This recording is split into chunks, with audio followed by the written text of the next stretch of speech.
This is a presentation from Van Wagner on the Liberty Flames Sports Network, presented by Abish Financial Services. Liberty Lady Flames softball is on the air. Dots, Team of Destiny, is going to the Supers. Liberty knocks off the #1 overall seed in this NCAA tournament, the first time that's ever happened. After last year's historic run to the Super Regionals, the Lady Flames are ready to take the next step on the quest for postseason glory. First pitch from Kat Carter is drilled to right field. The ballpark's not going to hold this. Grand slam! Swung on, missed. The Lady Flames win back-to-back CUSA championships. Winners of back-to-back Conference USA titles, and after 5 straight trips to the postseason, the Lady Flames are ready to once again go toe-to-toe with the best teams in the nation. Roberts, fly ball left center field, well hit, error on the run, can't get it! That ball's down up against the wall. Liberty beats Virginia on a stunner from Brooke Roberts. Strikeout ends the ball game. Liberty comes to UNC and the Lady Flames knock off the Tar Heels. This is your home for Liberty Lady Flames softball. Hear the live play-by-play from Van Wagner on the Liberty Flames Sports Network, presented by Abish Financial Services.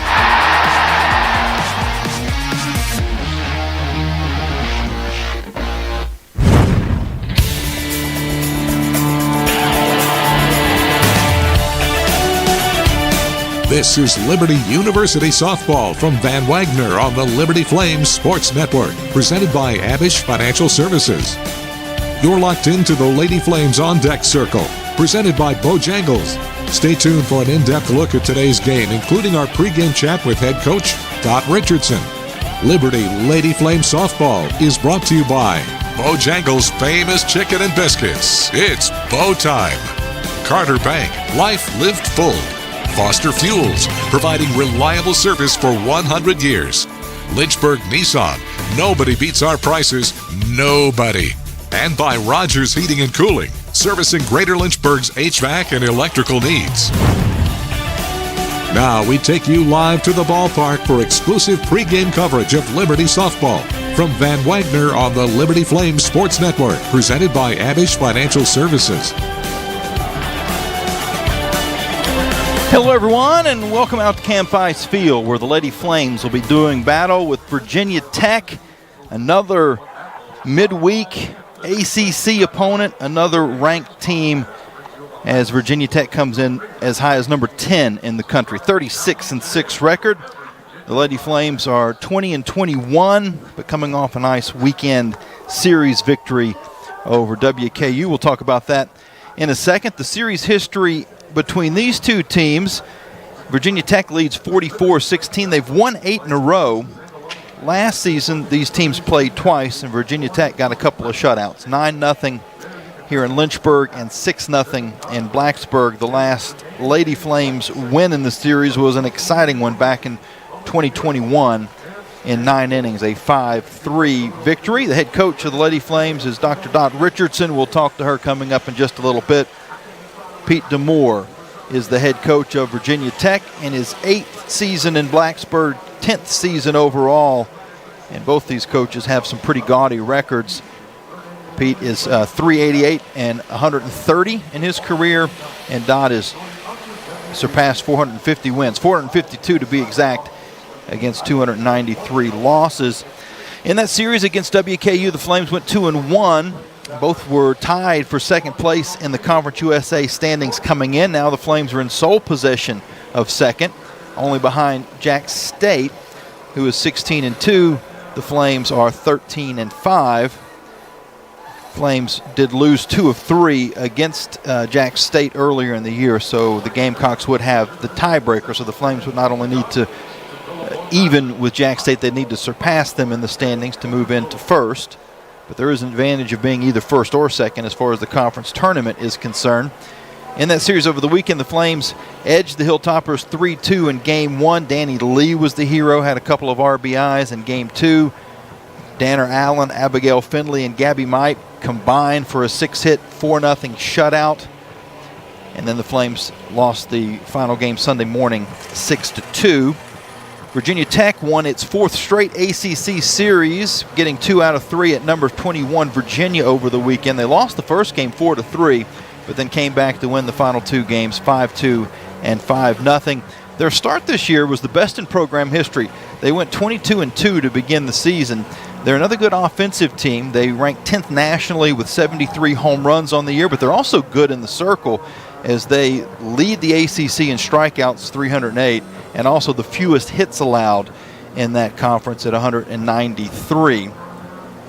Emma Mazzarone, she was the back-to-back pitcher of the week in the ACC earlier in March, is 10-3, but today the Flames are going to go up against Bree Carrico, who was the D1 Softball National Freshman of the Week, and then also was the ACC Freshman of the Week that same week, and leads the conference with a 1.32 ERA and an 11-0 record on the year. We'll have the conversation with Dot Richardson coming up after this timeout, and then we'll have the starting lineups and the first pitch just after the top of the hour here on the Liberty Flames Sports Network from Van Wagner, presented by Abish Financial Services. It's bow time. Carolina legends aren't born. They're handmade, only in Bo's Real Southern Kitchen. It all starts with fresh, never frozen chicken marinated for 24 hours in a flavor-packed blend of bold Southern seasonings. Then we hand bread and fry it to crispy, juicy, mouth-watering perfection. That's not just any chicken, that's the Carolina legend. Order some Bojangles and taste what everyone's been craving since 1977. It's bow time. Thousands of our teammates make and deliver 300 of the world's best brands and flavors, locally. From the heartland to the coast, in big cities and small towns. Our products are moving, and our trucks are rolling. We share a passion and a purpose, and we love to refresh and serve our communities. We are Coca-Cola Consolidated, your local bottler. Turn up the heat. Foster Fuels is a proud partner of Liberty Athletics. Fostering warm moments for 100 years, Foster has been providing exceptional propane and gas services throughout Central Virginia and surrounding areas. From propane to fireplaces and tank installs to tankless water heaters, Foster does it all. Visit fosterfuels.com or download the app to order fuel, pay your bill, and more. Get the customer service you deserve and turn up the heat with Foster Fuels and the Liberty Flames.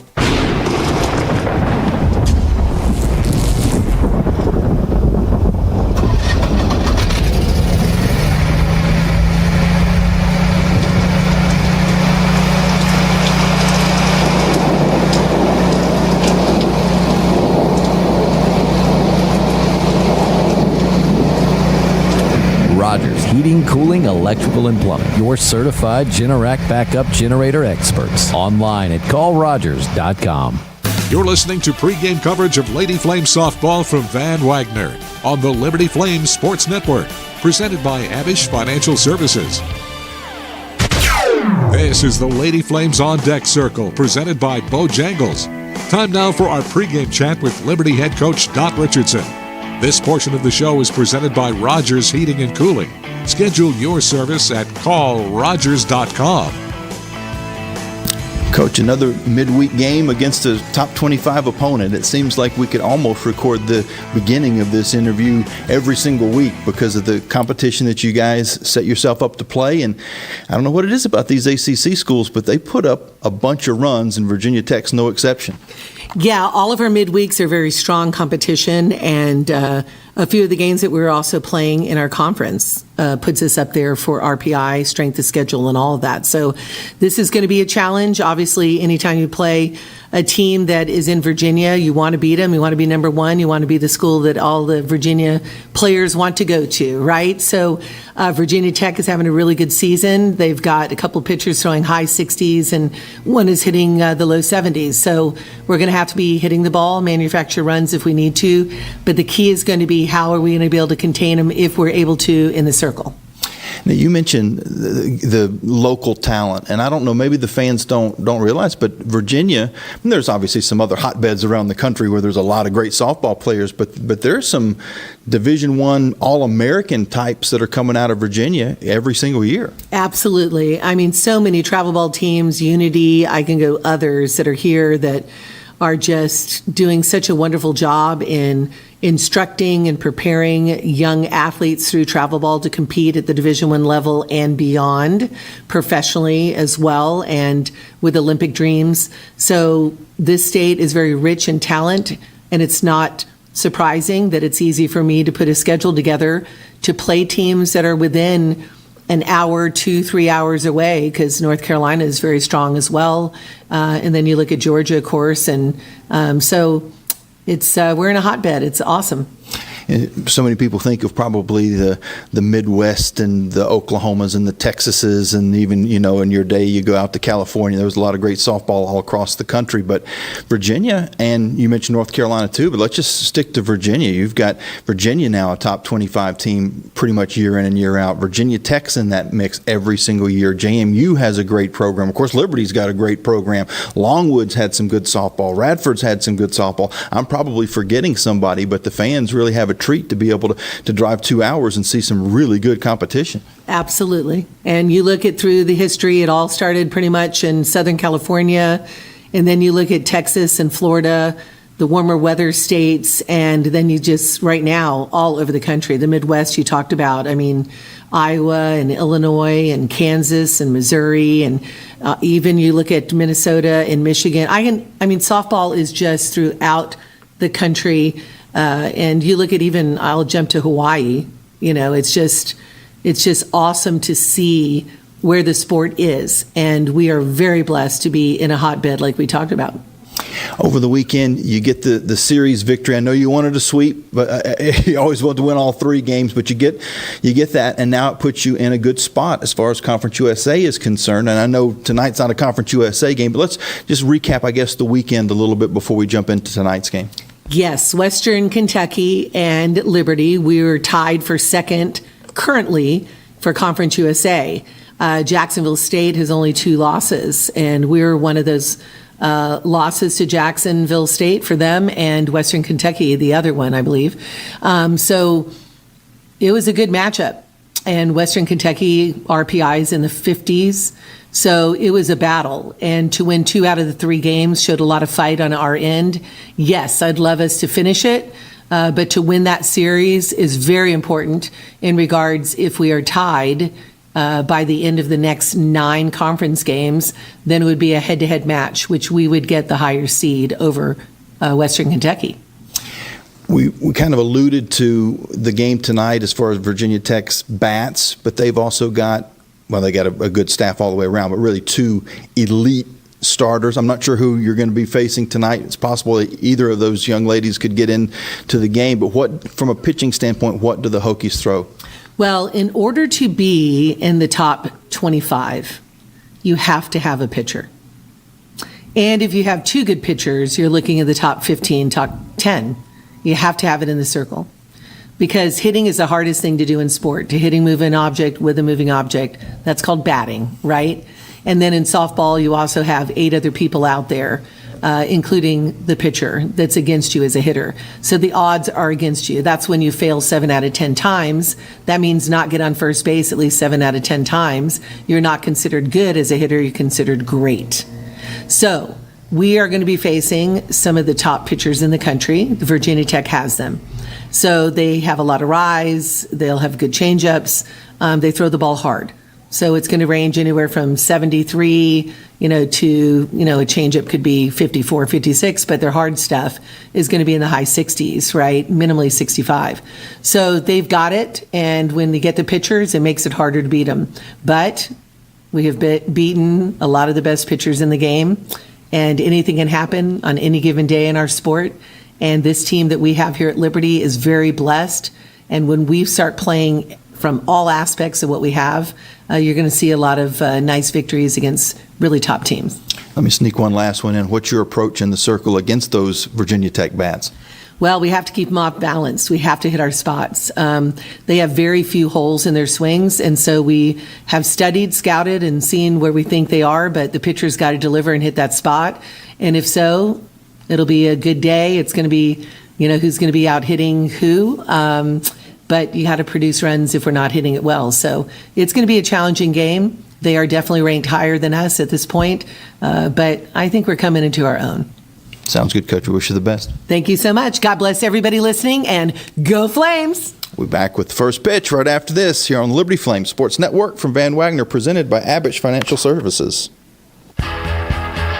Owned and operated by a Liberty alum, Larry's Tire and Auto Repair offers complete auto service including tires, preventive maintenance, and more. Larry's Tire carries all major brands and is open from 8 a.m. to 5 p.m. Monday through Friday at any of their 4 locations, with 2 in Lynchburg, 1 in Forest, and 1 at Able Tire in Concord.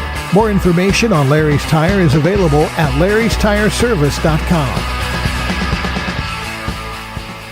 At Carilion Clinic, the success of their employees is based on a culture that welcomes them and nurtures their growth. As the largest nonprofit employer west of Richmond, Carilion's team members are always learning and forever curious. Carilion is more than a healthcare system. It's a team of unique individuals doing what matters most, caring for the community. Visit CarillionClinic.org/careers and search their opportunities. Come join 13,000 employees who are Carilion proud. Frank Good Builders is a proud supporter of the Liberty Flames. Frank Good Builders and its partners design and build beautiful custom homes in the Lynchburg and the surrounding areas. From designing a plan to picking out fixtures, Frank Good Builders works with you to design and build your truly custom dream home. Frank Good Builders can be reached at 434-238-3710 or frankgoodbuilders.com. At Carter Bank, we believe life is best lived full of opportunities and dreams, of goals achieved and promises kept. We've been creating opportunities for more people and businesses to prosper since 1974. That means great local lending, convenient access to your money, accounts and guidance that make it easier to get more done. We are Carter Bank, the preferred community bank of Liberty Flames Athletics. Visit carterbank.com to learn more. Member FDIC, Equal Opportunity Lender. This broadcast of Liberty University Athletics is authorized under rights granted by Liberty University to Van Wagner Sports and Entertainment and is intended solely for the entertainment of our listening audience. The accounts, descriptions, and broadcasts may not be transmitted in any form without the express written consent of Van Wagner Sports and Entertainment and Liberty University Athletics. The announcers are selected by the Liberty Flames Sports Network and approved by Van Wagner Sports and Entertainment.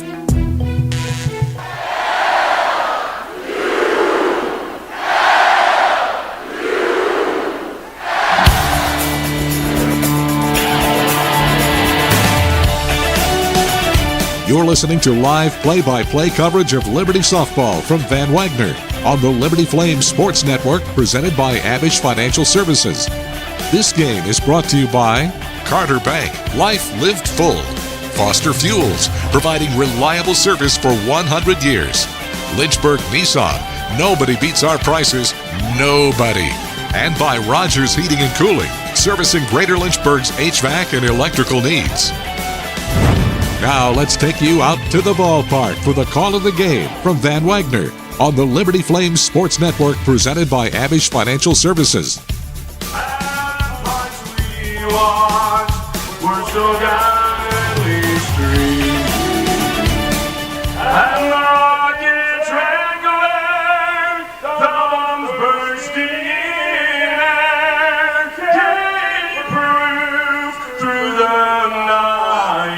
That our flag was still there.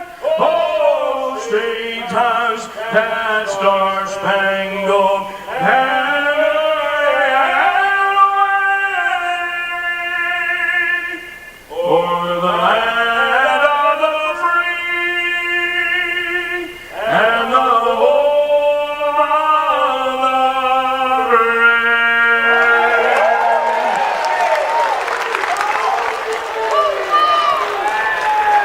Nice crowd on hand. That was your national anthem, and we're just about ready for some softball.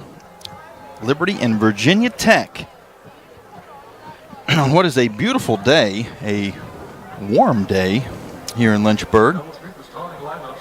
The last number I had seen was 90 degrees, but now, after a refresh, it's showing 88 degrees, which would put us just under the record. 89 degrees is the hottest game time ever start at Camp Fice Field. Looks like we're going to be just under that, but unseasonably warm here in the mountains of Virginia. Generally, you don't see 90 degrees in the month of April. Not very often anyway, so that's something also to kind of keep an eye on. Players certainly need to stay hydrated under these types of circumstances. Let's take a look at the starting lineups.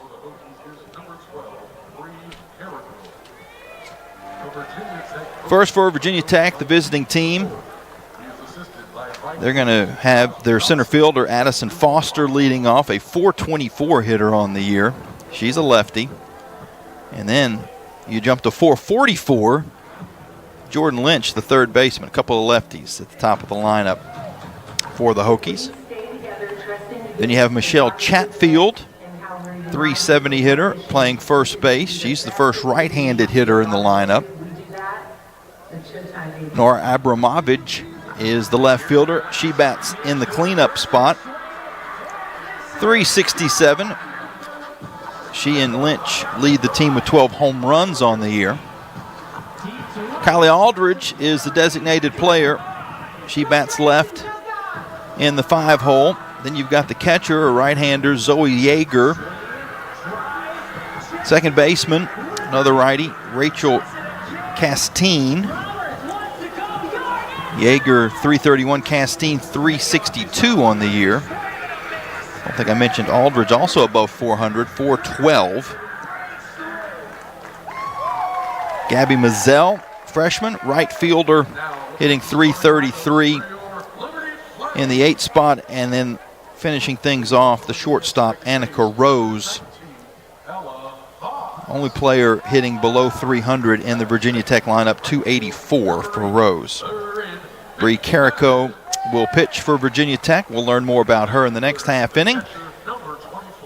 And for the Flames, it'll be Gabby Mike in the circle. The right-hander, a couple of right-handers today. Gabby Mike, a sophomore, 3.72 ERA, 2-8 record. And she will get the call for the Lady Flames. This is the 25th appearance on the year for Gabby Mike, her 12th start. 81 innings pitched, 46 strikeouts, 45 walks, though.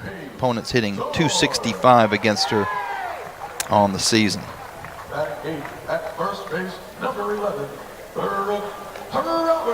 So for Virginia Tech, Foster, Lynch, Chatfield, Abramovich, Aldridge, Yeager, Castine, Mazzell, and Rose.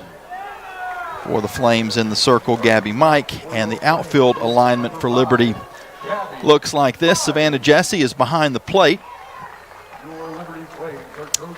At third base, Macy Strickland. Short, Savannah Watley. Ella Fox is at second. Brooke Roberts at first. And from left to right in the outfield, Danny Lee, Paige Dorr, and Bryn McManus. Lady Flames wearing their red tops, white pinstripe pants, and some light blue visors. Virginia Tech's got the gray unis from top to bottom, maroon socks.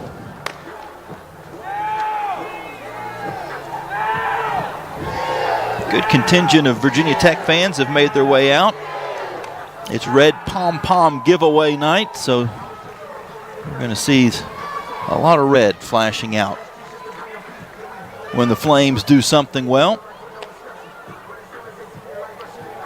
The wind right now is blowing across the field from right to left, so not a bad spot for a right-handed hitter, although it does swirl a little bit now. Actually, as soon as I say that, it's It's kind of flipped around a little bit and blowing out to left center field.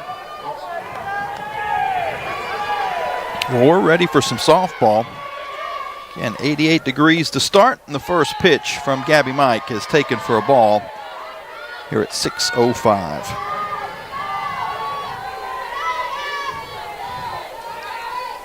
Addison Foster, the left-hander, takes ball 2. Foster on the season, a .478 on-base percentage. Has 8 stolen bases. She's got some speed. Digs in the back of the batter's box and rockets this past Watley for a base hit. She's going to stretch it to 2. It didn't make the gap, but it made it far enough into the gap. With the speedy Foster rounding first, she's able to dig in and get a double to begin things off for Virginia Tech.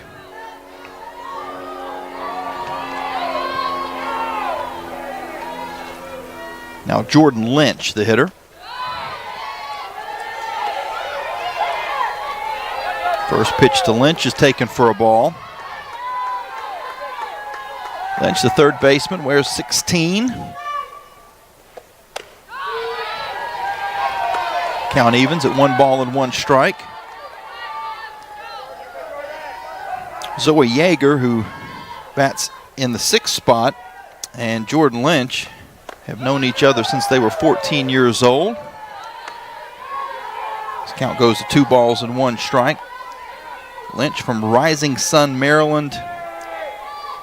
Zoe Yeager from Neptune Beach, Florida. So it'd be interesting to know the story there. Probably involves some travel ball, I would guess. 3-1. Mike falls behind.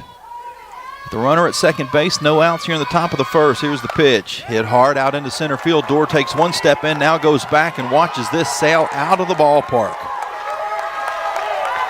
Virginia Tech with a 2-run homer, and they lead 2-0 in the top of the first. Mentioned how they were 10th nationally coming in.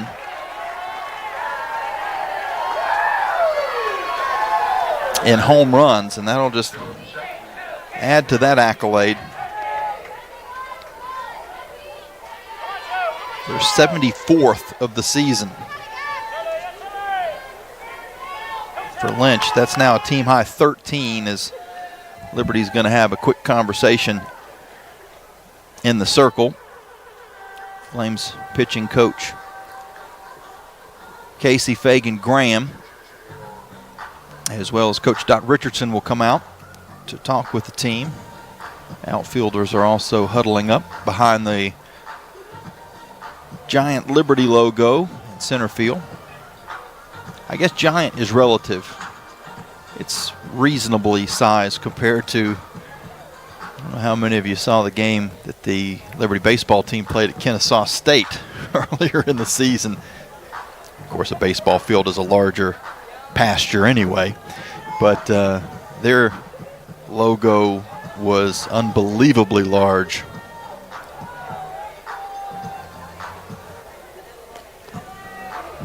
Last night, Nick Pierce was calling the game down at Duke when the Liberty Flames baseball squad won 17-7, and he was talking about their outfield has more of a grass look, even though it's turf, and it looks like the Duke logo is just in the grass, as the first pitch to Chatfield is scorched but foul. It had home run distance, but was about 10 feet wide of the left field foul pole.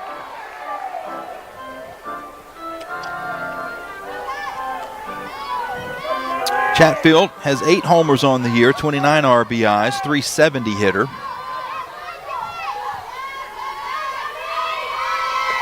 The 0-1 is high and outside. 1 ball and 1 strike.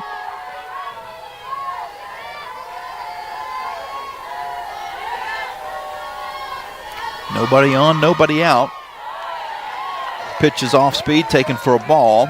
2 balls and 1 strike. 2-run homer by Jordan Lynch has put the Hokies on top. Little check swing. It goes down to Watley at short. She fires over to Roberts for the first out of the inning.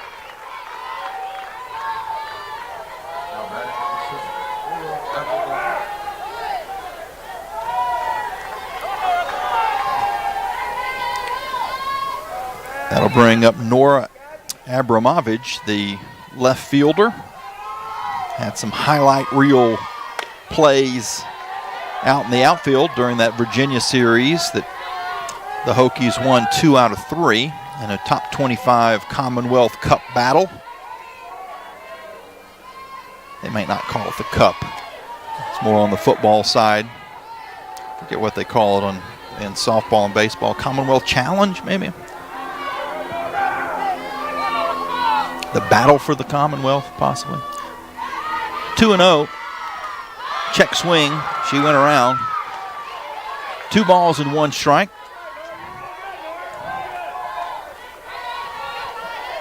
Abramovich, sophomore from Fairfax Station, Virginia. 2-1 is high and tight. 3 balls and 1 strike. And she leads all Hokies this season, and this is an interesting stat. The fastest exit velocity on a home run, 84 miles an hour. The 3-1 off speed and way out in front of it, but she did just get a piece. Didn't matter. It was going to be strike 2 either way. 3 balls and 2 strikes. Nobody on and 1 out. 2 runs in for Virginia Tech here in the top of the first inning. Abramovich digs into the back of the box and takes a big swing, comes up empty. So Gabby Mike with her first strikeout of the ball game. Gets the second out.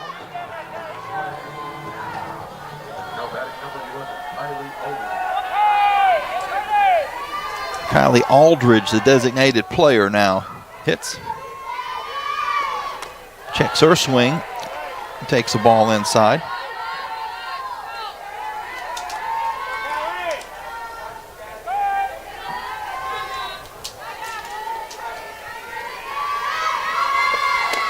The 1-0 to Aldridge is inside for a ball. Aldridge from Hope Mills, North Carolina. Leads all Hokies with 175 games played in her career.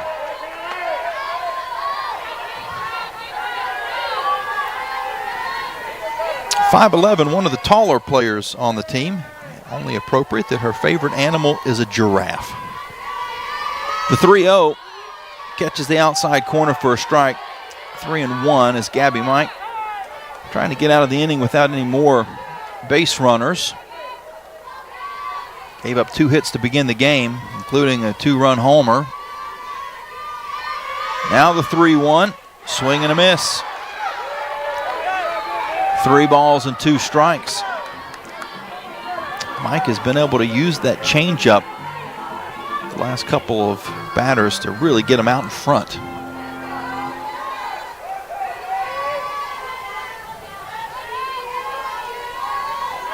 Now the 3-2, just missed outside. First walk of the ball game. Aldridge will trot down to first. And that brings up Zoe Yeager. Right-handed Yeager takes ball 1.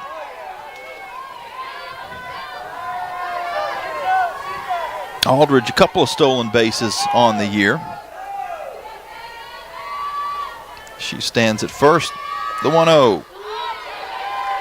Inside corner for a strike.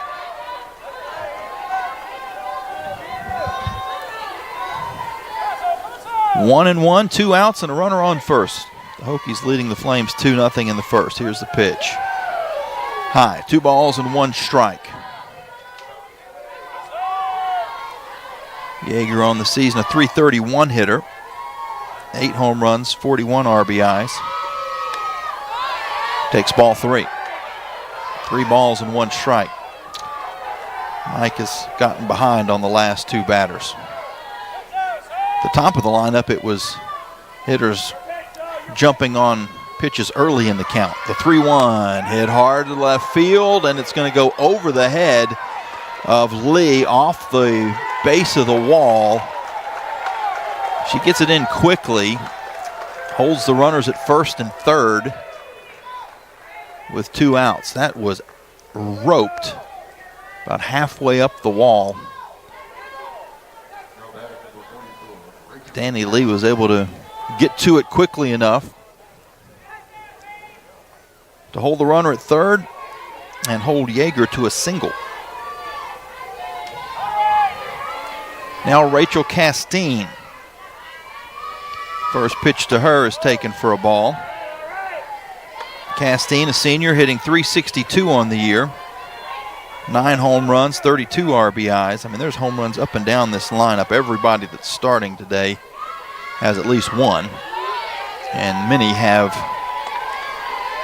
much more than that. As a matter of fact, Rose with 1. Everybody else in the lineup has at least 5 homers.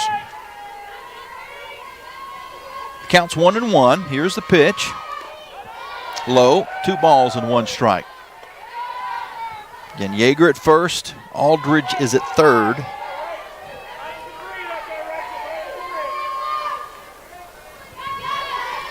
The 2-1. Off speed, but right down the middle. 2 balls and 2 strikes.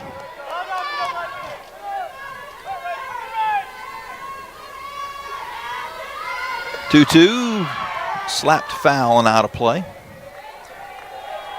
Castine stays alive. Castine, one of 5 seniors on this team. Leads the Hokies hitting .457 in ACC play. She played baseball until she was in the 7th grade. Takes the 2-2 inside for a ball. Count runs full, 3 balls and 2 strikes. A couple of these Hokies played some baseball growing up. 3-2, off speed, got her, way out in front. Strike 3, so a couple of Ks in the inning for Gabby Mike. But the Hokies are able to get 3 hits, including a 2-run homer by Jordan Lynch. They lead 2-0 as we head now to the bottom half of this first inning on the Liberty Flames Sports Network from Van Wagner, presented by Abish Financial Services. Every great athlete knows the final minutes of the game are where champions are made. Whether it's the last inning, the 4th quarter, or overtime, every move counts. One smart play can seal the win, and one mistake could cost it all. Fumble! The same can be said for retirement. I'm Abe Abish, founder of Abish Financial Services. Those last 5 to 10 years before you retire, that's your final stretch. At Abish Financial, we can help build a game plan for taxes, healthcare, and income for the years ahead. Call us for your customized retirement playbook, 571-406-4411. If you're over 59 and have $500,000 or more of investable assets, we can create your plan complimentary. 571-406-4411 or visit abishfinancial.com. Investment advisory services offered through Abish Financial Wealth Management, LLC, a registered investment advisor firm. Insurance services offered through Abish Financial Services, Inc., licensed in Virginia.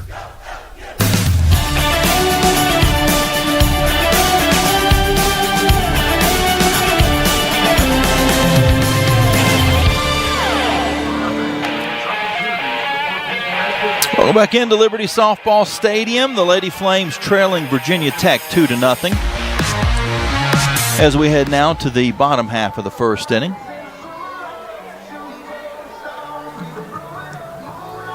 All right, I got some folks tuning in on Facebook Live, YouTube as well. I want to say hello to Tim. He's watching from Orlando. Jeremy's in Kansas. Rebecca's in Tennessee. Feel free to drop us a line in the comments or the chat. We'd love to say hello.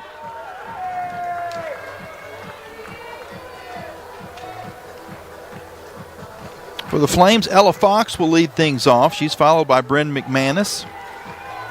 Fox, the second baseman. McManus out in right field. Savannah Jesse, the catcher, will bat third. The first pitch to Fox is taken for a strike. Bree Carico is in the circle for Virginia Tech.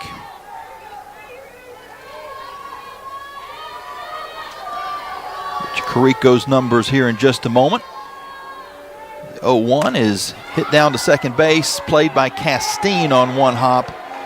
She throws over to first for the first out of this bottom half of the first. A lot of firsts in there. Carico, 11-0 on the year. This is her 24th appearance. 6th start, though. 1.32 ERA. Bren McManus takes the first pitch for a ball. Carico, 4 saves, 79 2/3 innings pitched coming in, 100 strikeouts compared to 37 walks. 2-0 to McManus. Emma Mazzarone is the other of the two, I guess you could call them the dynamic duo for Virginia Tech. McManus takes a strike, 2 balls and 1 strike. Mazzarone, 10-3 record, 2.49 ERA and 125 strikeouts. So both of the the Hokies, 2 aces with over 100 strikeouts as McManus ropes this between shortstop and third and gets the Flames' first runner of the ball game. Base hit for McManus.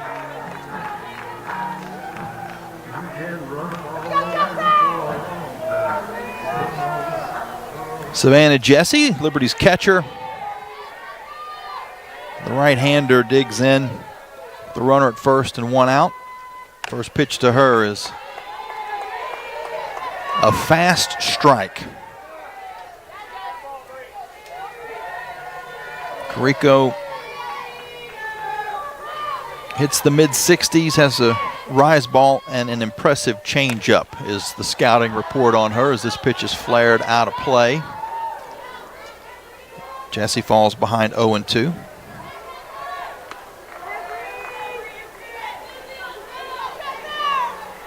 Carico, a sophomore, played her high school softball at Appomattox County.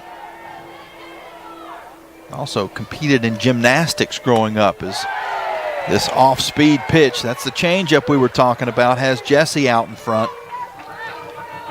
And strike 3, first strikeout of the game for Carico. Alexia Carrasquillo, the Flames' designated player now, with 2 outs and a runner still at first. Takes a strike on the inside corner. We're not getting a radar gun reading. At least I haven't noticed one so far. Sometimes they flash quickly, but I haven't seen the radar gun working just yet as this pitch is nubbed down to third. A clean play by Lynch, and she throws over for the final out of the inning. So the Flames lead 1 on after the single by McManus. And we now head to the bottom half, or I should say head to the second inning with the Virginia Tech Hokies leading Liberty 2-0 on the Liberty Flames Sports Network from Van Wagner. A couple more hellos to send as we go to break. We see Rebecca in Tennessee. Lennon is in Windsor, Canada, up in Ontario, and Brian is in Westfield, Indiana. Weston is in South Bend, Indiana, and Cheryl's in Shawnee, Kansas. So we've got a full house of folks listening in on Facebook and YouTube. We certainly appreciate that. We'll be back with the Hokies half of the second inning after this quick timeout on the Liberty Flames Sports Network from Van Wagner, presented by Abish Financial Services. The doctors at Crossroads Family Dentistry say go Flames and good luck this season. Stephen Hatch, James Peary III, Trey Woolwine, and Carol Roberts have over 50 years of experience serving Lynchburg and the surrounding area. Their dental office in Forest is open and ready to serve you. Crossroads Family Dentistry provides all family and cosmetic dental needs and accepts major dental insurances. They're located at 14761 Forest Road in front of Brauburgers. More information is available at crossroadsfamilydentistryva.com. Turn up the heat. Foster Fuels is a proud partner of Liberty Athletics. Foster has been fostering warm moments for 100 years. Headquartered in Brookneal, Virginia, Foster has been providing exceptional propane and gas services since 1921. Stop by one of our 6 showroom locations across Central Virginia to view our wide range of products. From propane to fireplaces and grills to tank installs and tankless water heaters, Foster has it all. Download our app or visit fosterfuels.com for more info.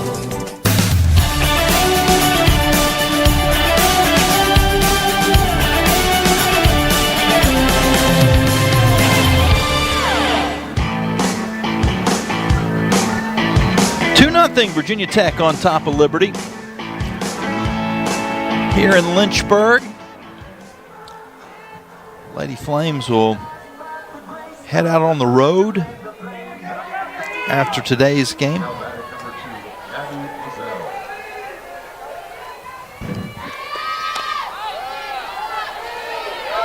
Gabby Mazzell, the right fielder, leads things off for Virginia Tech, takes the first pitch for a ball. Gabby Mike in the circle, so a Gabby battle. Slightly different spellings as this pitch is taken for a strike, 1 ball and 1 strike. Gabby Mike has 2 B's in her Gabby. The 1-1 fouled off. Back to the screen.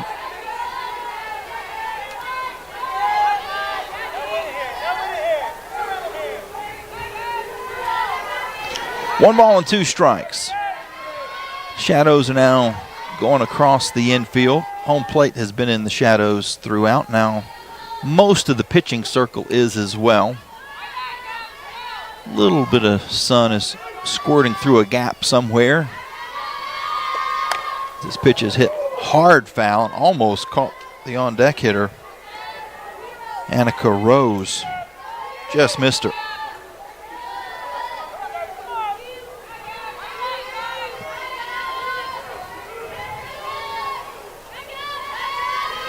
The 1-2 popped up and out of play. If there wasn't a roof, that would have come right in my lap. Well, we've got a glass window as well. It would hit the window in front of me, but it actually just went on top of the roof and then bounced back into the crowd, where nice catch in the front row on the ricochet. Those are the ones that get you. As this pitch is taken for a ball, 2 balls and 2 strikes. Little soft pop-ups, you can make a play on them. But the ones that kind of go back and deflect off of something, you don't see them coming. That's tough. 2-2, low, 3 balls and 2 strikes, especially if you're standing at a concession stand. That can happen over at City Stadium. Almost said the Hillcats. That's not right anymore. The Howlers. 3-2 pitch, fouled off. You're standing in line to get you some tater tachos, and the next thing you know, a foul ball clangs off the facade and hits you right in the mush.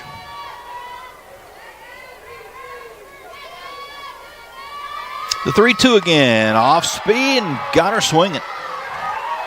Gabby Mike with 3 strikeouts in this game so far has really got that off-speed pitch working, just like we've seen Carrico do on the other side for Virginia Tech.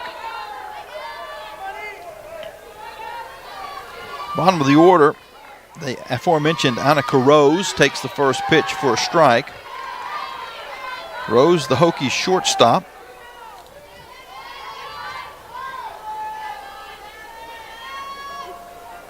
She's hitting .284 on the year, 1 home run, 10 RBIs. Takes a ball.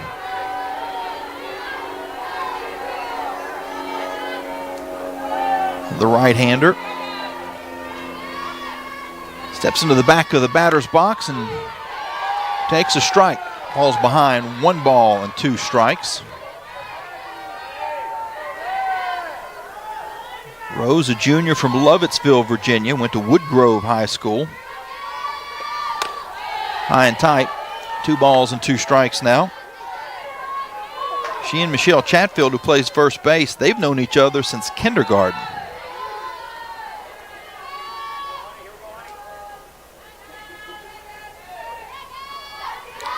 The 2-2, little nubber to Roberts at first. Nobody there to cover. She's going to have to dive in, and she gets back to the bag in time. It was all or nothing for Brooke Roberts. She had to stray over about 5 paces to her right, picked it cleanly, and then it was a race to the bag where Roberts was able to dive over and make the play. Nice defensive maneuver by Brooke Roberts to get the 3 unassisted. Back to the top of the lineup, Addison Foster takes the first pitch for a ball and now checks her swing, goes around, 1 ball and 1 strike. She doubled and scored on the 2-run homer back in the first inning from Jordan Lynch.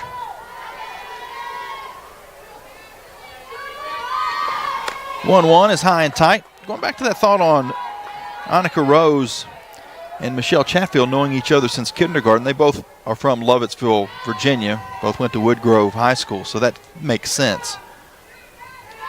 As the 2-1 is taken for a ball, 3 balls and 1 strike. It was the other connection that's a little more confusing. Jordan Lynch and Zoe Yeager have known each other since they were 14 years old, but one lives in Maryland and the other lives in Florida. So,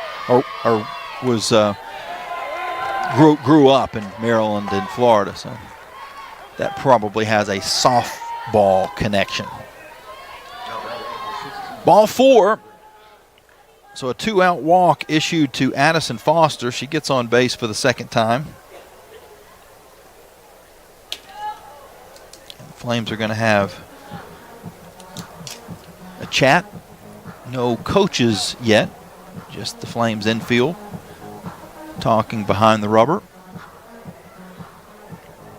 Jordan Lynch, who rocketed a 2-run homer to right center field, and right now the wind is blowing pretty briskly right in that direction.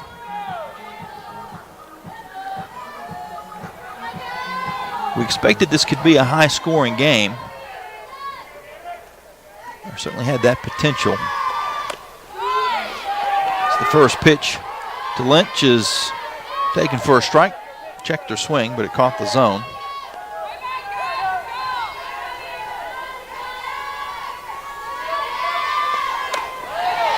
Takes this pitch for a ball, 1 ball and 1 strike. She was the ACC Player of the Week back at the end of March.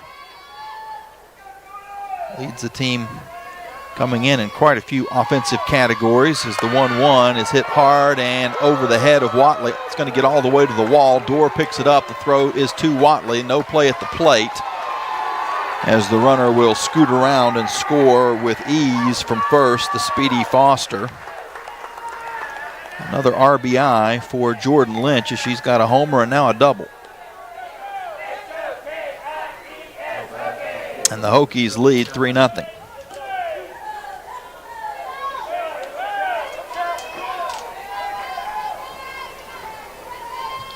Runner in scoring position with Michelle Chatfield at the plate. Chatfield grounded to short her first time up. Takes the first pitch for a ball.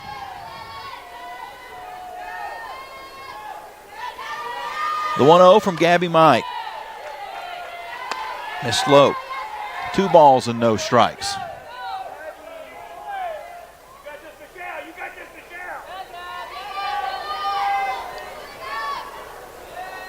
Mike looks at her wrist, gets the pitch, winds and fires.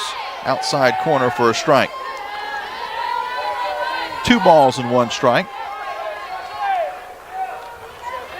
Mike's had trouble with the first two hitters of the lineup. Other than that, she's done a pretty good job. High and outside, 3 balls and 1 strike. From 4 to 9 in the lineup, she's been able to get 3 strikeouts. But the 1 and 2 spot has gone 3 for 3 against her with a walk and 3 runs scored as the pitch is taken for a ball, and Chatfield draws the walk. You can hear the Hokie fans getting excited. Not a long drive to come up from Blacksburg, but I imagine a lot of them live in this area anyway, as there's quite a few Hokie grads in the Hill City. First pitch to Abramovich is taken for a strike, 0-1. She struck out her first time up. Runners at first and second, 2 outs, and the Hokies leading 3-1. This pitch is off the plate for a ball. Count evens at 1 ball and 1 strike.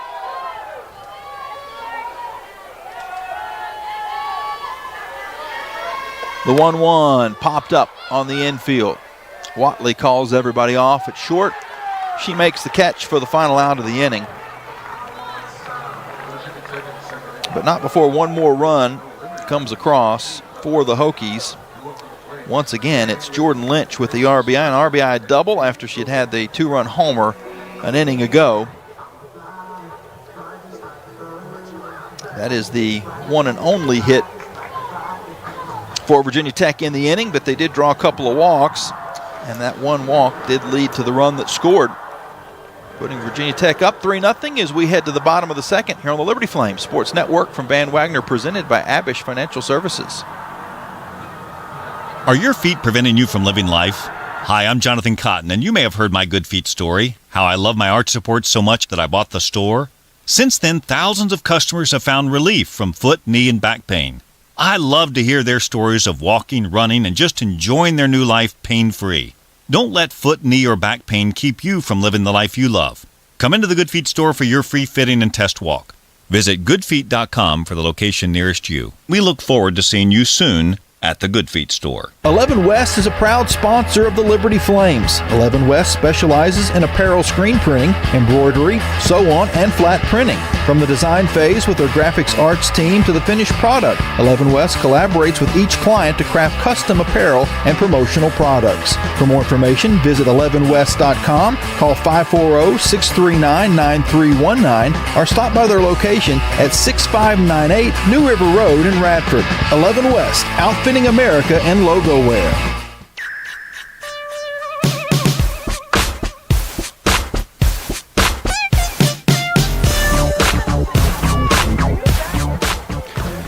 Three 0 Virginia Tech on top of Liberty. The Flames going to try to chip into that as they now have Danny Lee, Macy Strickland, and Paige Dorr set to hit. The full lineup for Liberty from top to bottom. Ella Fox led things off. Bryn McManus batting in the 2 spots. Savannah Jesse, Alexia Carrasquillo. Those were the 4 hitters in the first inning for Liberty. Now Danny Lee, Macy Strickland, Paige Dorr, Brooke Roberts, and Savannah Watley. Lee, the right-hander, awaits the first pitch from Bree Carico, and it is taken for a ball.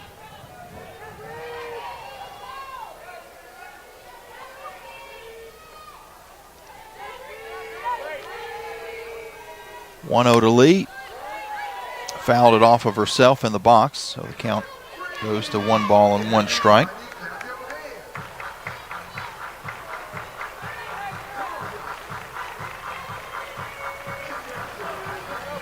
Danny Lee was named Freshman of the Week earlier in the season.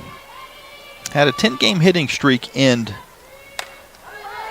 on Sunday as she fouls this pitch back to the screen. That 10-game hitting streak was tied for the 4th longest by a Liberty freshman.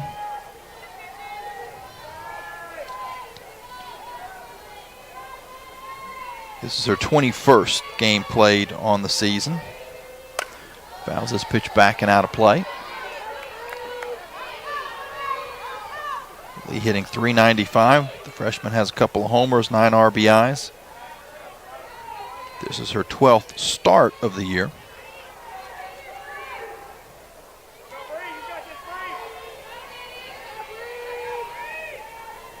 Carico, the righty, fires it in to the right-handed Lee, and it's a called strike 3.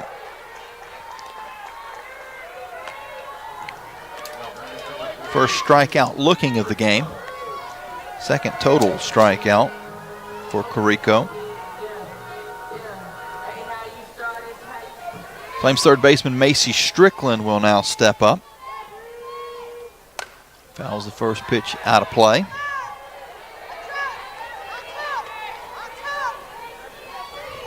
Strickland, the redshirt freshman from Dallas, Georgia.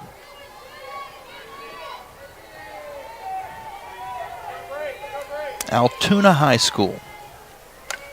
Fouls another one back.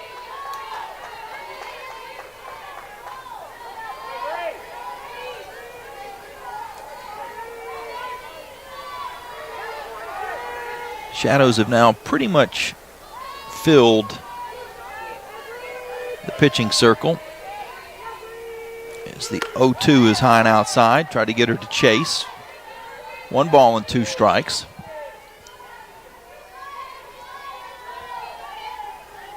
Just the least little piece of sun sneaks through a gap in the facade right at the base of the pitching circle where Carico's feet end up.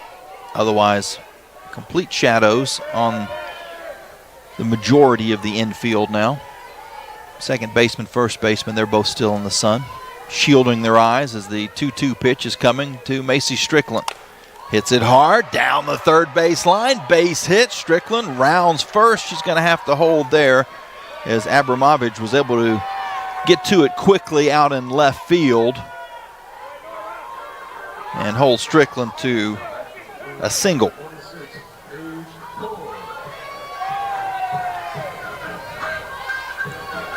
Paige Dorr, the Flames center fielder, will now hitting .257 on the year.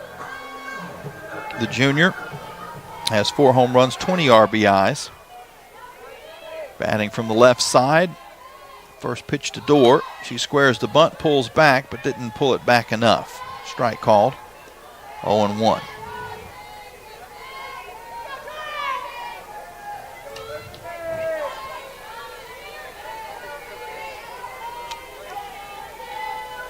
(3-0) Virginia Tech on top. The Flames with a runner on and 1 out in the bottom of the second as Dorr takes the ball. 1 ball and 1 strike.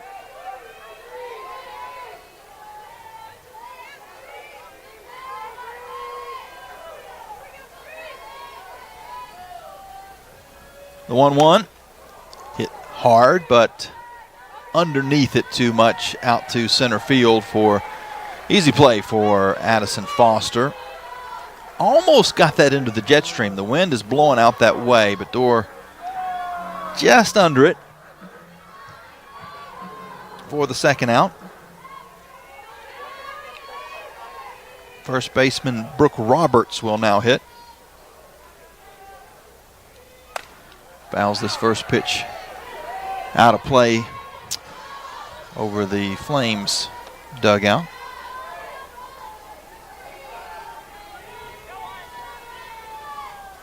Roberts on the season hitting .256. No homers, 7 RBIs. The lefty awaits the right-handed delivery, and it's taken for a ball. Now we got some speeds of the pitches showing up on the board. That was 61 miles an hour for Carico. The 1-1 hit hard, back up the middle, into center field for a base hit. Brooke Roberts scorched that. And the Flames now with runners at first and second. 2 outs, and Savannah Watley, Liberty's shortstop, will step up. Watley hitting .202 on the year. 1 homer, 10 RBIs. Virginia Tech's going to have a chat in the circle. All the infielders come in to talk things over. If Liberty could get that bottom half, that bottom third, I should say, of the lineup going. Dorr 256, Dorr 257, Roberts 256, and Whatley 202. If they could all make a move in the final month of the season to get that up closer to 300, that would be huge, because top portion of the lineup is really starting to click. Flames are scoring some runs. But in a game like this, they're going to need a bunch of runs against a Hokies team that puts up many themselves, as the first pitch to Whatley is taken for a ball, 1-0.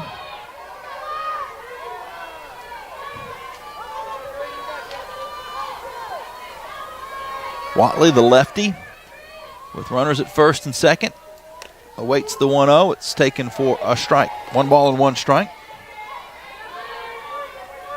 Savannah Whatley, the Oregon State transfer from Oakley, California.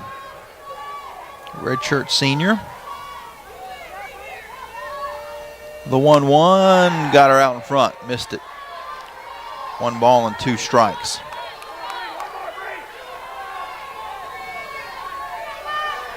Flames trying to get something going with 2 outs.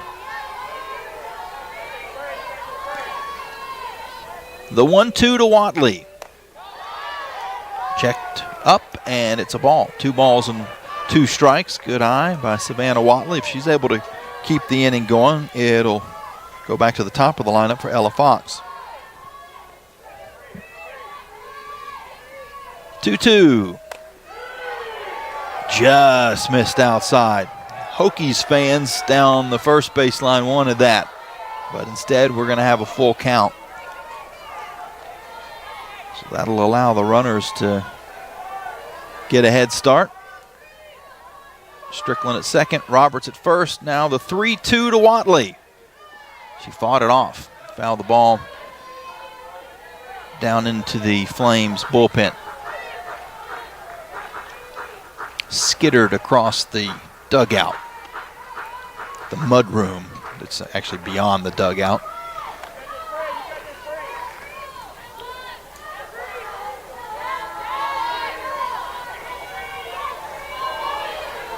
So after a change of ball, we're ready to go again. Another 3-2 pitch to Whatley. Inside, no, they're going to say ball. The ball caught the inside corner of the plate. That looked like ball 4. Whatley is not pleased about it. I think she's got a pretty good argument. Might have also been high. But home plate umpire Jacob Agee didn't see it that way. He's out there along with Wayne Griffin at first, Donald Purnell at third. So what looked like maybe a potential 2-out rally for the Flames comes up empty. After the single by Strickland, another single by Roberts. They're stranded on the base paths. A couple of strikeouts looking for Carrico. Gets her through the second with no runs across, and the Hokies leading this game 3-0. We'll have the top of the third after this timeout here on the Liberty Flames Sports Network from Van Wagner, presented by Abish Financial Services. Frank Good Builders is a proud supporter of the Liberty Flames. Frank Good Builders and its partners design and build beautiful custom homes in the Lynchburg and the surrounding areas. From designing a plan to picking out fixtures, Frank Good Builders works with you to design and build your truly custom dream home. Frank Good Builders can be reached at 434-238-3710 or frankgoodbuilders.com. You're locked into live play-by-play coverage of Lady Flame softball from Van Wagner on the Liberty Flames Sports Network, presented by Abish Financial Services. Now, let's check the out-of-town scoreboard, built by Frank Good Builders. Well, here in Lynchburg, the Lady Flames are trailing Virginia Tech 3-0. It is a busy day around college softball. We'll look specifically at some Conference USA games here in a moment. It's almost a full slate of CUSA games. Maybe not a full slate, but quite a few teams are in action. Around top 25. Number 25, Marshall, is trailing Ohio 4-0 in the fourth. Number 7, Florida, is up 4-2 on Florida Gulf Coast. Number 21, UCF, is trailing Stetson, a couple of the former Flames opponents in ASUN, FGCU and Stetson. Stetson's up on UCF, I should say, 1-0. Georgia leads Kennesaw State. A little preview of Conference USA. Number 12, Georgia's up 3-0. Stanford leads Fresno State 5-1 in the second. That Georgia game was in the third. Texas Tech and Texas State, no score, as the first pitch to Aldridge is taken for a ball. Tennessee and Duke will play a little bit later. That's a top 25, top 15 battle. Number 8, Tennessee. Number 15, Duke. The 1-0 inside, ball 2. Texas A&M plays at Baylor. Number 1, Oklahoma hosts number 19, Oklahoma State. And UCLA will play at Long Beach State later tonight. Those are all your top 25 scores around D1 softball as this pitch is grounded down to Roberts. And for the second time in the game, she'll have a 3 unassisted. Zoe Yeager, the catcher who singled and was stranded at first, back in the first, will have her second at bat of the ball game.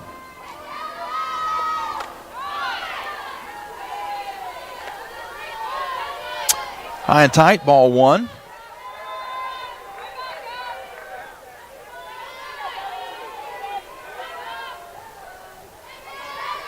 Now the 1-0 from Gabby Mike, taken for a strike, 1-1.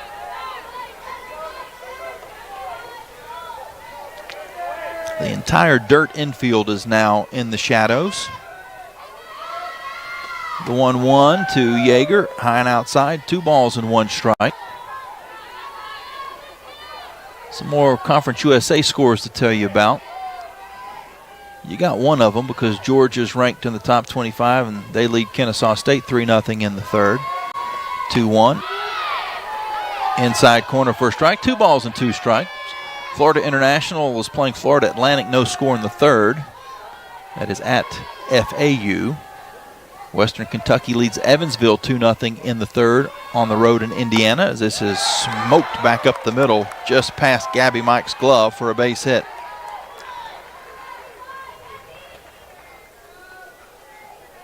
So Yeager heads down to first base with a single, and Rachel Castine, who struck out back in the first inning, will now come to the plate. Tennessee State and Middle Tennessee, no score as that game has just started. Tulsa and Missouri State, they were scheduled to play, but that game has been canceled. Going to see a pitch runner for Virginia Tech.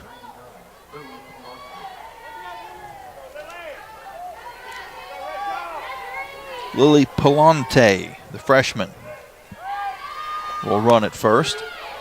First pitch to Castine is taken for a strike.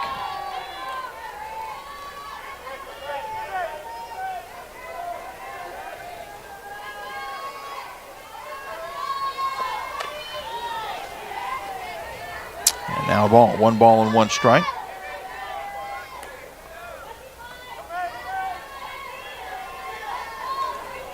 Palante, the runner at first, from Charlottesville, Virginia. The 1-1 is fouled back, 1 ball and 2 strikes.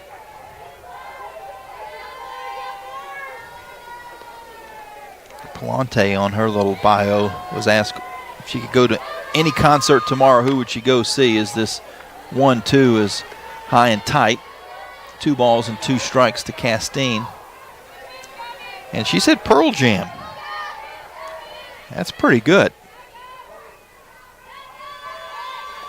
A teenager saying Pearl Jam is the 2-2 pitch. Check swing. She got a little piece of it, but Jesse was able to hold on behind the plate for a strikeout, and that is a big second out in this inning.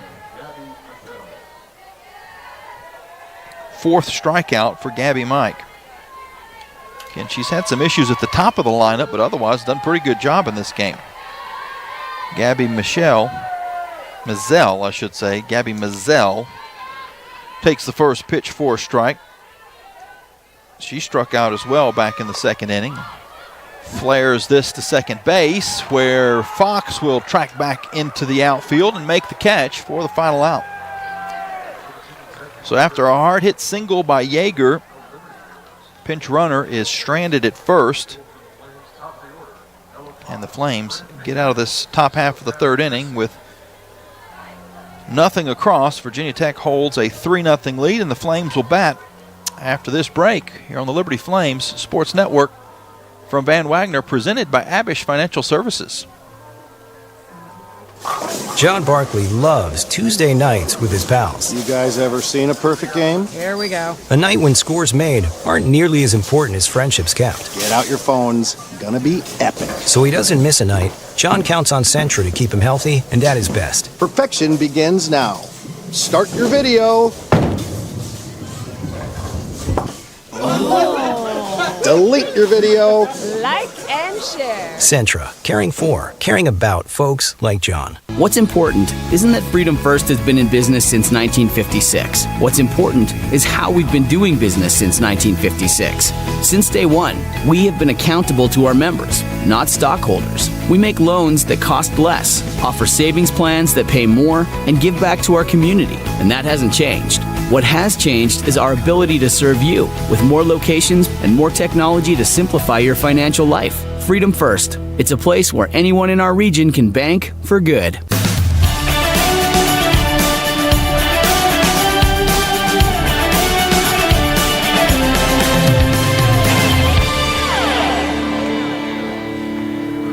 Virginia Tech on top of Liberty here in softball action this evening now. I guess it's been evening all along. A 6 o'clock start would qualify as an evening game, early evening, we'll say. Do have one update. I misspoke earlier. There was a change as far as the umpiring crew from what was listed pregame. Wayne Griffin is actually behind home plate. And Donald Purnell is at first. Jacob Agee not a part of the crew. And John Chambers is at third. We can listen in a little bit there as here Coach Dot Richardson being interviewed by Annie Corey down the third base line, not too far from a crowd mic. Could eavesdrop a little bit.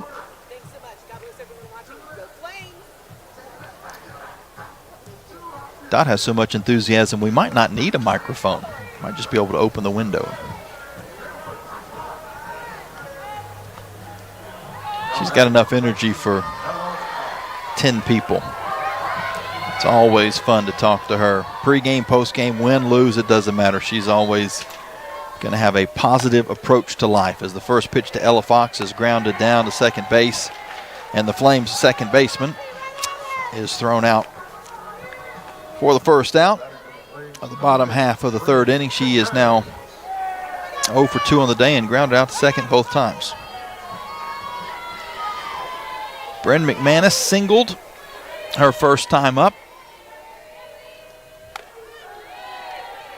Almost hit her as she steps back. Gets out ahead in the count, 1 ball and no strikes. McManus hitting .292 on the year. Takes a ball, 2-0, nobody on, 1 out. Liberty trailing Virginia Tech 3-0 in the bottom of the third here at Camp Ice Field. 2-0. Called strike, 2 balls and 1 strike.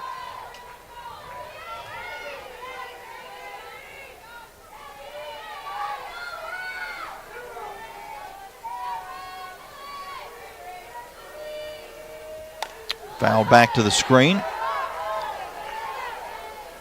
Bree Carrico starting pitcher for the Hokies.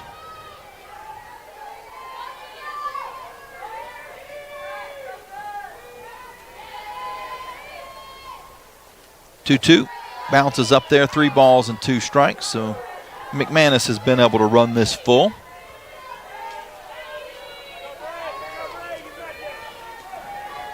Bren, one of 5 seniors on this squad, takes the 3-2 and lofts it out to second base. A diving play by Rachel Castine, and she is able to come up with a gem, making the catch on the dive right in front of the bag. Little soft liner. Put a star next to that. That is a great play. Savannah Jesse, the Flames catcher, will now take the first pitch for nope, actually taking it for a ball. Checked her swing. Looked like it might have in a pretty good spot. Must have been just a tad low.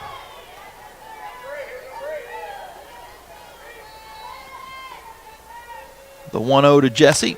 Hits it hard, but right at the center fielder, Foster, who makes the catch a few strides to her right.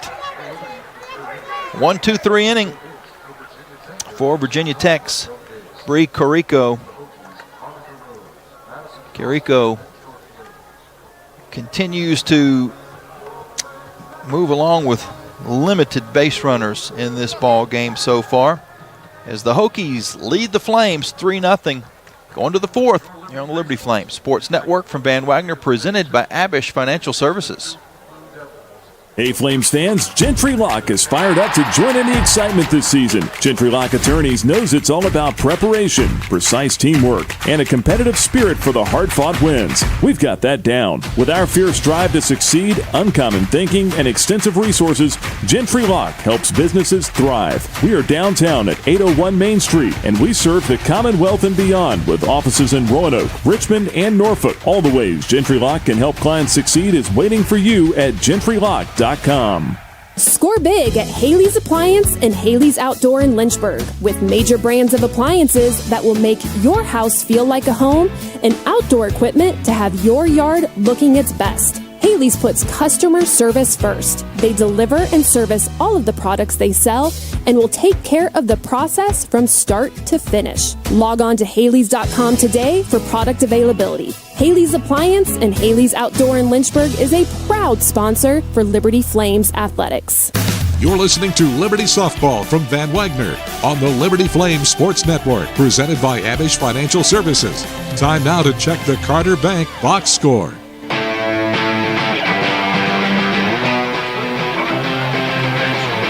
Virginia Tech scored 2 in the first, 1 in the second, and that's the only scoring we've had in the game so far. Hokies 3 runs on 5 hits, no errors. The Flames, no runs on 3 hits and no errors. Gabby Mike in the circle for Liberty has really only had trouble against the top 2 hitters in the lineup. Addison Foster has gotten on base twice, doubled and walked, and then 3 RBIs, all 3 of the RBIs from Jordan Lynch, the number 2 hitter, had a home run for 2 runs in the first and a double that scored 1 in the second. Annika Rose, number 9 hitter, gets out ahead in the count, 2 balls and no strikes. Rose grounded down to Brooke Roberts. Had to dive to the bag to get the unassisted out. 2-0. Was able to blast past her. Fastball for a strike. 2 balls and 1 strike. Gabby Mike's out pitch has been the off speed quite a bit in this ball game, as this is outside for ball 3. 3 balls and 1 strike. She has 4 strikeouts in the game.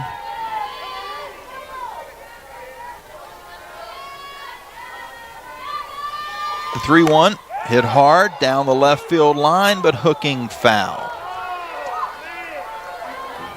That was definitely home run distance. That was going to be probably about 220 when it landed.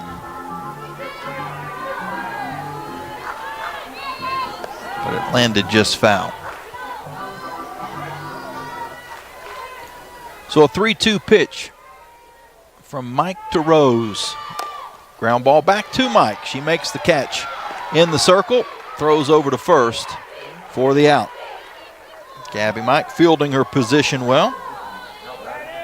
And now back to the top of the lineup where the Flames have had the trouble in the game. All 3 runs scored have been in the 1 and 2 spots. Addison Foster hit what would have been a single for most back in the first inning, but with her speed was able to get the second, stretched it out to a double as the ball was going towards the left center field gap. She's now out ahead in this at bat, 2 balls and no strikes. She came home on the 2-run homer by Lynch and then walked and scored in the second inning. Ropes this foul down the first base line.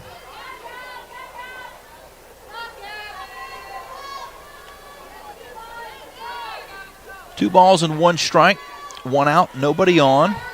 Top of the 4th, Virginia Tech leading Liberty 3-0 here in Lynchburg.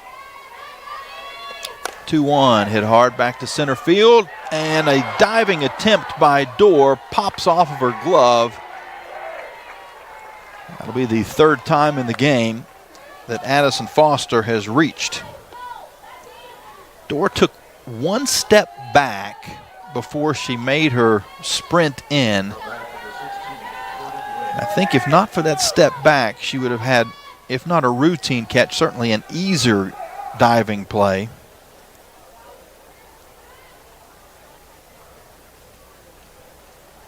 But she wasn't able to get it. That will be ruled a single, and the Flames are going to have a chat in the circle with pitching coach Casey Fagan-Graham. He's going to talk directly to Mike and Jesse, Flames battery. Infielders are talking amongst themselves, as are the outfielders. We've seen Paige Dorr make some highlight reel catches.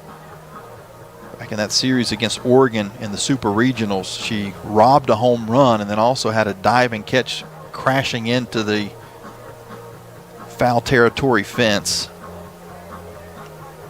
If you'd like to take a look at those, you can check them out on the LFSN YouTube page. It's also on the LFSN Radio Instagram accounts. We'd love to have a follow. You have to scroll back a little bit to find that. May of last year.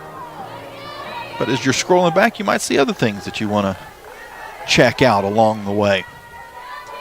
Conversation's over. First pitch to Lynch is hit foul past first base.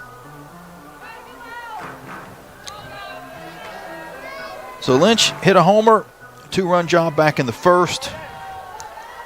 Had an RBI double in the second, and now is hitting with a runner at first. The runner flinched as if she was going. Scampers back to the base, does Foster. And the count is 1 ball and 1 strike to Lynch.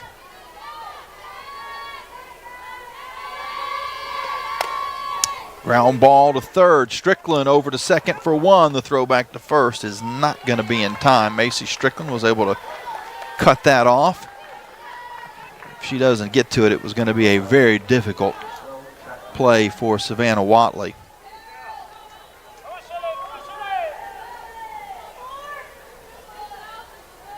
So 2 outs and a runner out first on the fielder's choice, Jordan Lynch. Chatfield skies this high out into left field, and circling around is Danny Lee to make the catch. He had almost gotten into foul territory, kind of circled back a few steps on the fair side of the line and makes the catch for the final out of the inning. Again, that was just in fair territory. So nothing across for Virginia Tech. They strand a runner at first after the Addison Foster single. We head to the bottom of the 4th with the Hokies still leading 3-0 here on the Liberty Flames Sports Network from Van Wagner, presented by Abish Financial Services.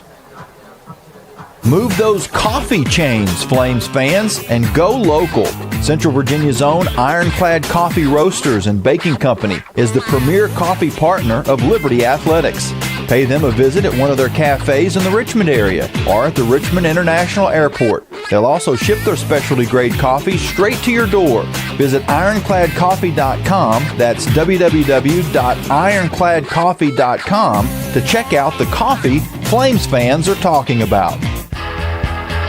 Owned and operated by a Liberty alum, Larry's Tire and Auto Repair offers complete auto service including tires, preventive maintenance, and more. Larry's Tire carries all major brands and is open from 8 a.m. to 5 p.m. Monday through Friday at any of their 4 locations, with 2 in Lynchburg, 1 in Forest, and 1 at Able Tire in Concord.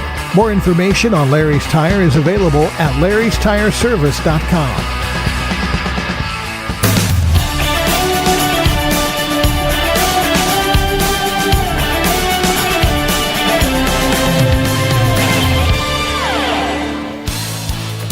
Virginia Tech's on top of Liberty 3-0. The Flames will be batting here in the bottom half of the 4th inning, trying to get something going offensively against Bree Carrico. Carrico, part of that dynamic duo with Emma Mazzarone.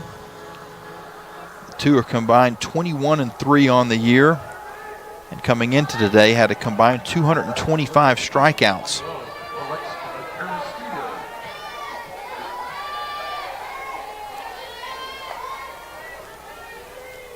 Alexia Carrasquillo will take a swing at the first pitch and foul it out of play.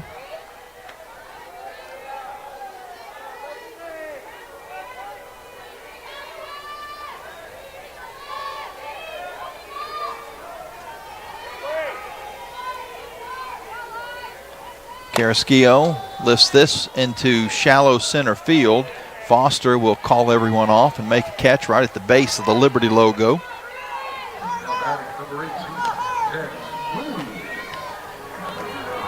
Flames just haven't been able to make a lot of hard contact against Carrico. Bryn McManus had a single back in the first. Macy Strickland, a pretty hard hit single in the second inning. Roberts also got a base hit as the first pitch to Lee is fouled off, 0-1. Those are all in the first and second inning. Since that single, 5 up and 5 down for Carrico. Lee out in front of it, swings and misses and falls behind in the count, 0-2. Danny Lee struck out looking back in the second inning.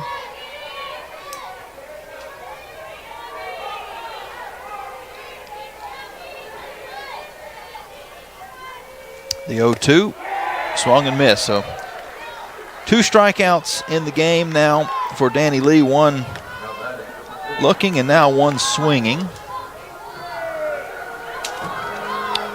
2 outs for Macy Strickland. Mentioned she is 1 for 1 in the ball game.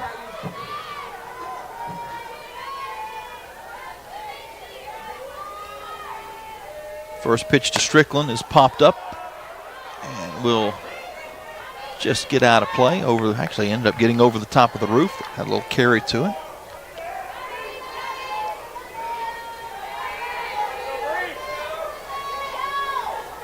After today's game, Virginia Tech is going to head home for a 7-game homestand. The 0-1, little soft liner to third, easy play for Jordan Lynch. So second straight inning, 3 up and 3 down for the Flames. Virginia Tech holds the lead of 3-0 as we go to the 5th inning. Finish that thought on the schedule. The Hokies will host Georgia Tech for a 3-game series, and the Flames will play down in Blacksburg on the 22nd, and then a 3-game series against North Carolina before they finish the year on the road at Syracuse. For Liberty, after they play today, they'll head out on the road tomorrow to play down in Miami against FIU. Before that game, 3 games down at FIU. Then they'll play Virginia Tech next week and back at home on the 24th, 25th, and 26th against La Tech. The final home game for the Flames will be a midweeker against Virginia on the 28th, and then a 3-game set at Kennesaw State. We'll finish things up before they play in the CUSA tournament at Delaware. We'll take a timeout and be back with 5th inning after this. You're listening to the Liberty Flames Sports Network from Van Wagner. True Flame fans know where to shop to show their pride. Shop LibertyFlames.com. We're your one-stop shop for official Liberty Flames merchandise. Plus, all orders ship free. Go red, white, and blue and visit ShopLibertyFlames.com today. That's ShopLibertyFlames.com. ShopLibertyFlames.com is a proud sponsor of Liberty Athletics. For all your Liberty Flames apparel needs, visit ShopLibertyFlames.com today. For 29 years, Lynchburg Nissan has proudly served the Lynchburg area and beyond. We're locally owned and operated because this community isn't just where we do business, it's home. At Lynchburg Nissan, we're committed to delivering extraordinary service in a professional, friendly way, making the car buying process simple and straightforward from start to finish. And don't forget, we're home of the 1,000,000-mile warranty. So when you're looking for your next vehicle, please remember, nobody beats our prices. Nobody.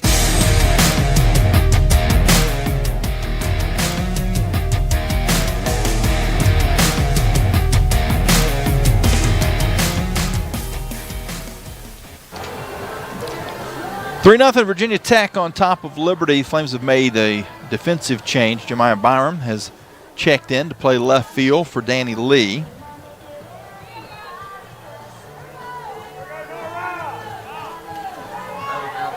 Gabby Mike still in the circle for the Flames. First pitch to Abramovich is fouled off. Abramovich is 0 for 2, struck out back in the first. Popped out to short in the second.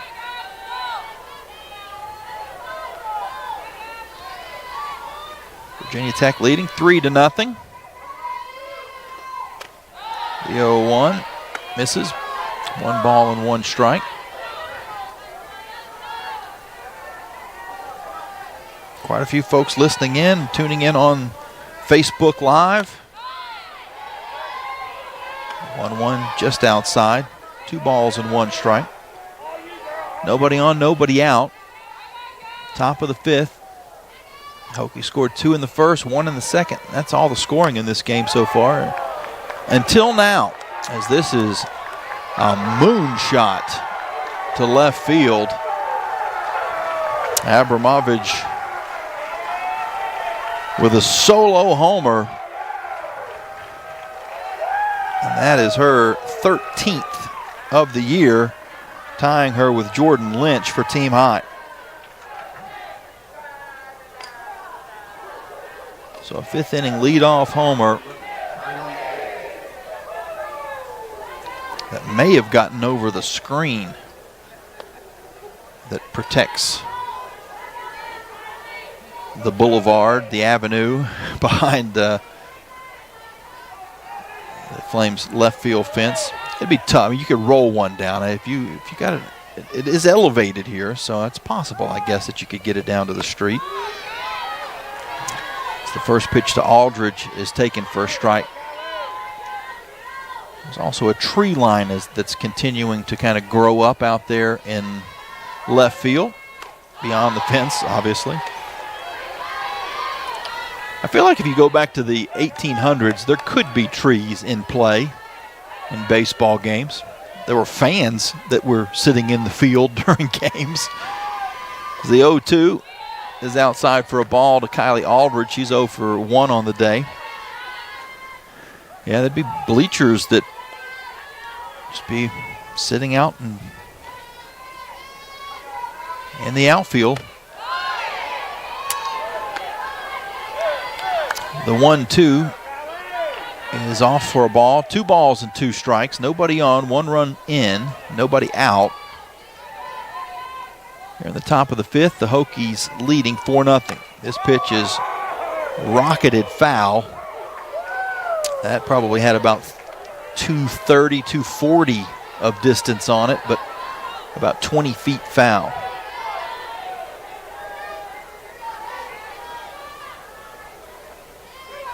You know the facility that smashed off the retaining wall where there's a walkway above it that snakes around towards the Liberty Athletic Center. 3-2. Missed the plate. Ball 4.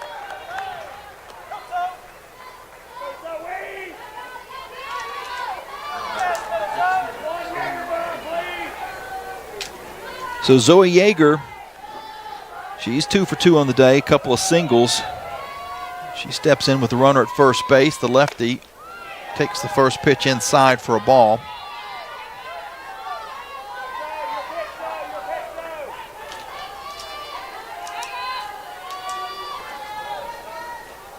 Mike gets the pitch and throws it in the same spot. Ball 2.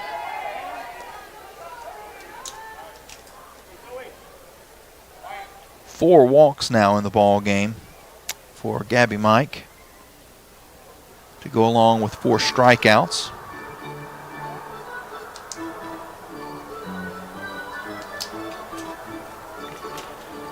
Flames infield going to talk things over for a moment. Now they're ready to go.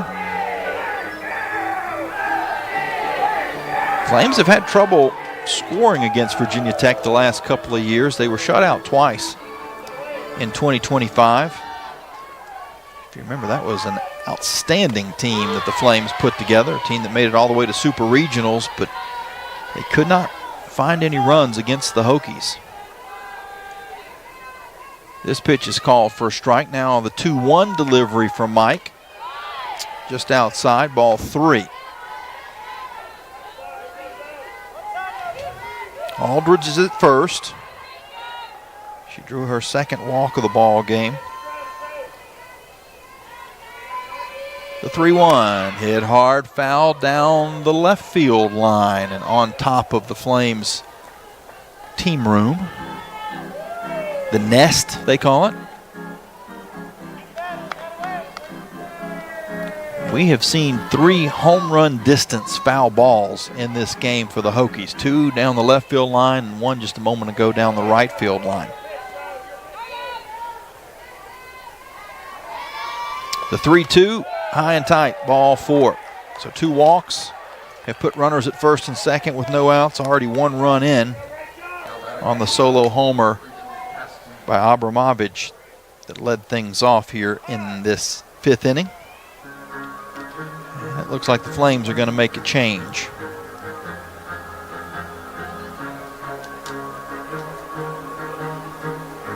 Coach Dot Richardson is talking with home plate umpire.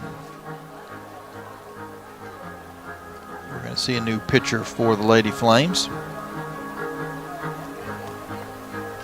Gabby Mike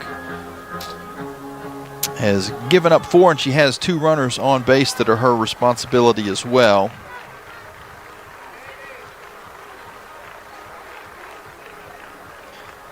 And now, as we see the new pitcher for Liberty, we'll just keep it here. Flames' new pitcher is Danner Allen. Numbers on Allen: 5-2 record, 5.50 ERA. This is her 18th appearance. 41 1/3 innings pitched, 44 strikeouts, 44 walks. And that the walk category has been an issue for the Flames pitching staff all season. 172 strikeouts coming in as a team, 181 walks.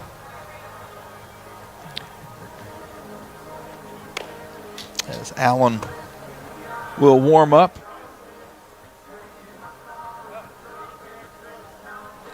She inherits runners at first and second and no outs.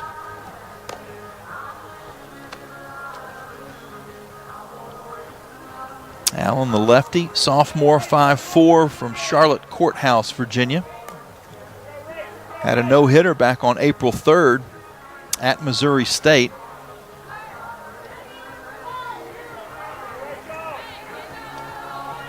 going to try to keep this potent Hokie offense at bay.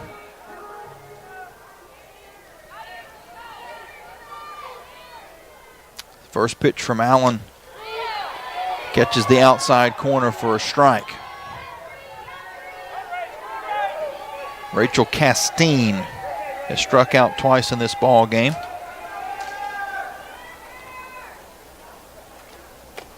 Takes the ball inside. The count evens at 1 ball and 1 strike.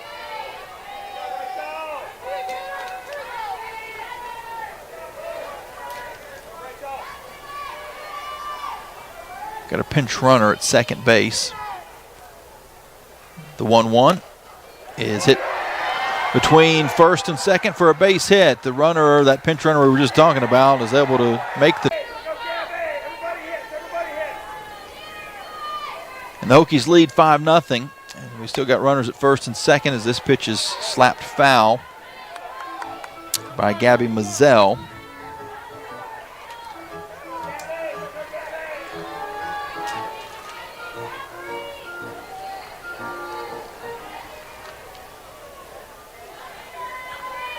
Yeager at second, Castine at first as Mazzell fouls it back to the screen and falls behind in the count 0-2.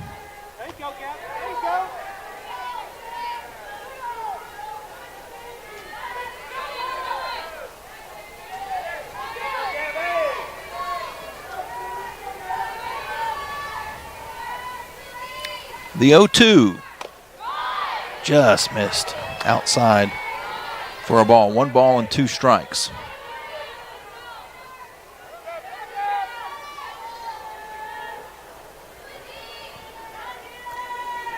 The 1-2 hit hard to right field, but right to the Flames right fielder Bryn McManus. She makes the catch and holds the runners at first and second.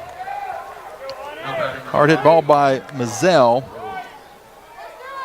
but right at McManus for the first out. Anika Rose, the number 9 hitter for Virginia Tech.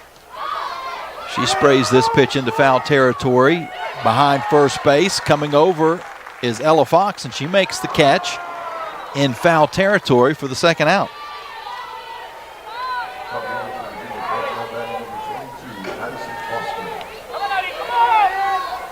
So after giving up the RBI single to Castine, Tanner Allen has settled in and got the next 2 outs, and there's runners still at first and second as we go to the top of the order, and Addison Foster takes the ball.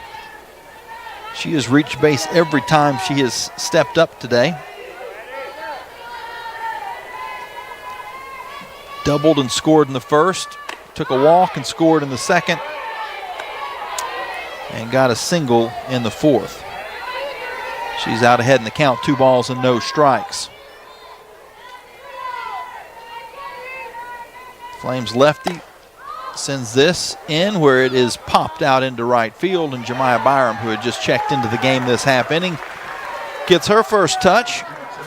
She makes the catch, and the Flames, all things considered, were able to get out of that with about as little harm as possible once they had made the pitching change. Only 1 more run came across after the change. Tanner Allen was able to get the final 3 outs, and the Hokies lead stays at 5-0 heading to the bottom half of the 5th inning here on the Liberty Flames Sports Network from Van Wagner, presented by Abish Financial Services.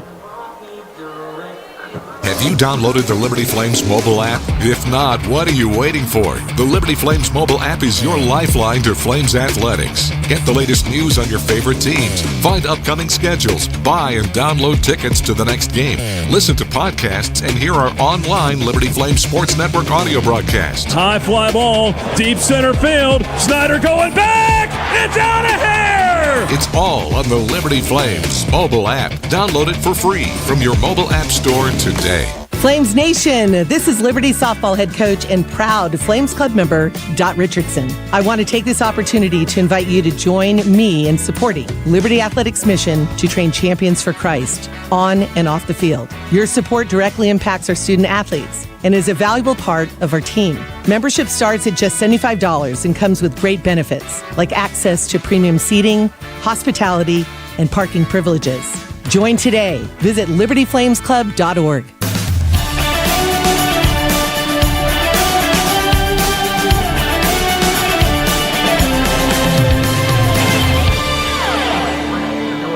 Virginia Tech leads Liberty 5-0 as we head to the bottom half of the 5th inning. I want to say some hellos. A lot of folks listening in, maybe on the app, the Liberty Flames app, on the libertyflames.com website, on YouTube, but it seems like Facebook is the favorite spot to hear from folks in today's game. Tim's down in Orlando. Jeremy is in Kansas. Rebecca in Tennessee.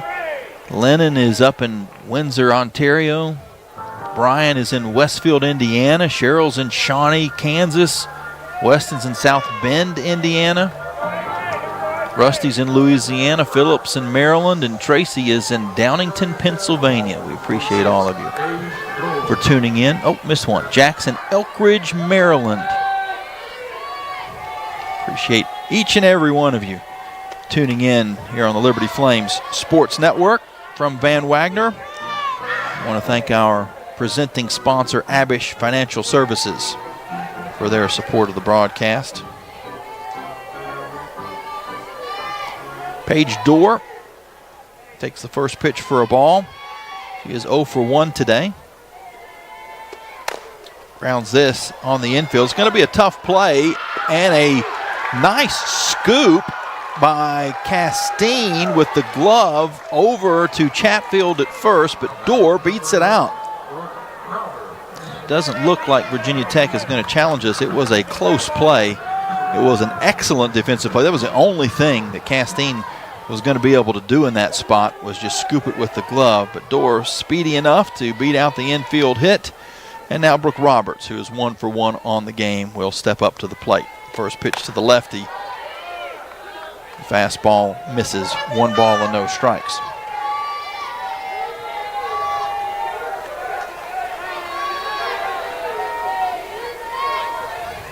Fourth hit of the ball game for Liberty.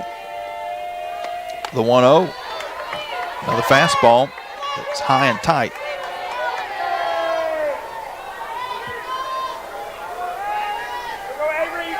Actually, you know what? I've missed a pitching change for Virginia Tech.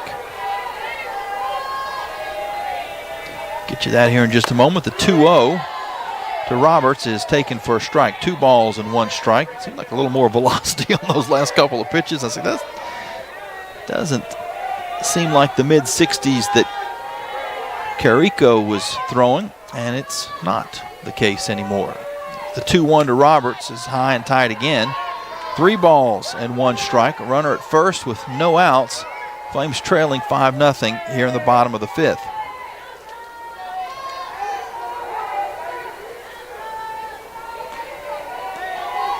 Avery Layton is now pitching for Virginia Tech, the freshman. As Roberts popped this up in foul territory. A nice play at third by Lynch. She makes the catch for the first out.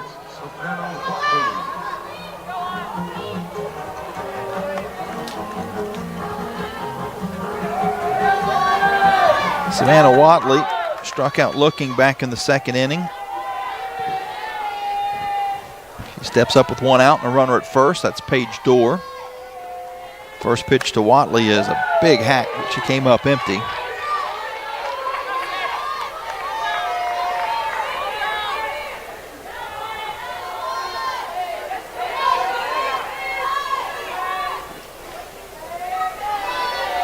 Now the 0-1.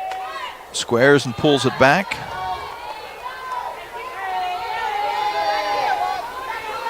One ball and 1 strike.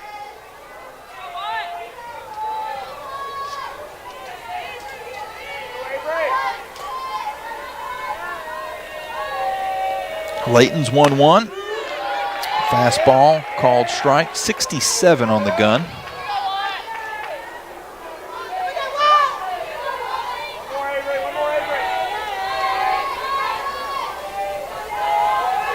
One and two to Savannah Watley. She's able to go the opposite field, but it hangs up in the air enough for Abramovich to make the catch for the second out. Soft liner for Savannah Watley.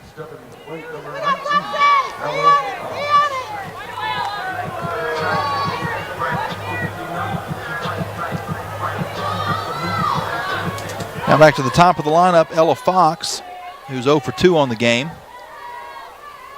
Dorr still down at first. She led off the inning with an infield single, but has not been advanced so far. First pitch to Fox.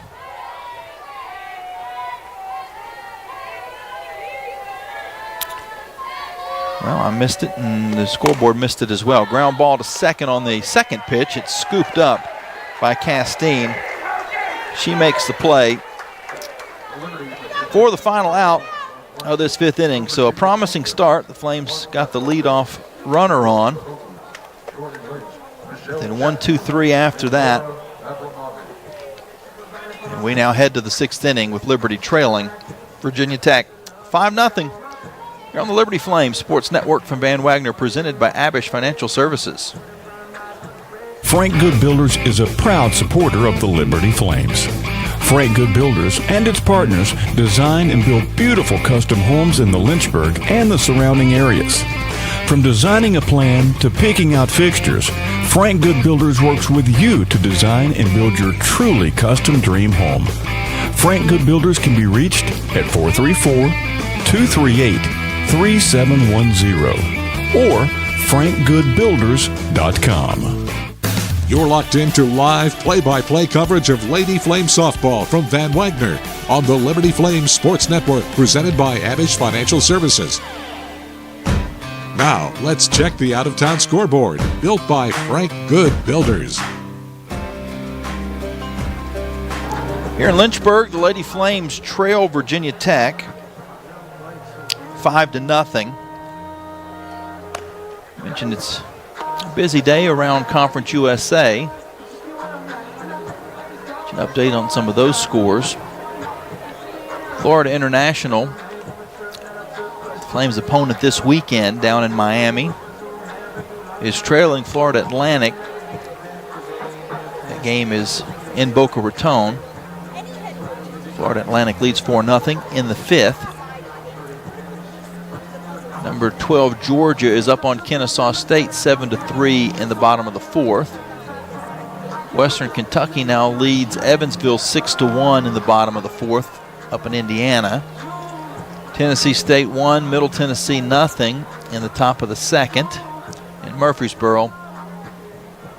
And the game between Tulsa and Missouri State, scheduled for a start this evening, has been canceled.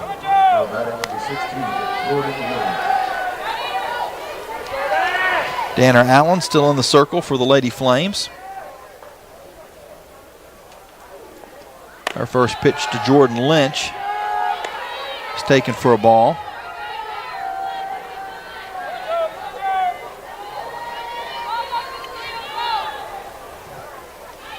Allen came in relief the last inning. 1-0. This is inside. 2 balls and no strikes. Lynch in the game so far has had a 2-run homer, a 1 RBI double, and also reached on a fielder's choice.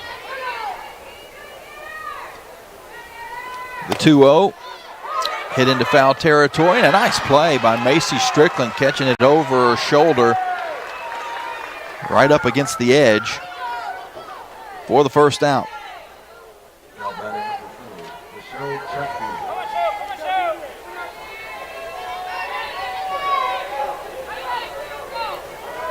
Michelle Chatfield, the first baseman, will now hit for Virginia Tech. She's 0 for 2. Watches the first pitch bounce up. Rounded out to short back in the first. Reached on an error in the second. and popped out in the fourth.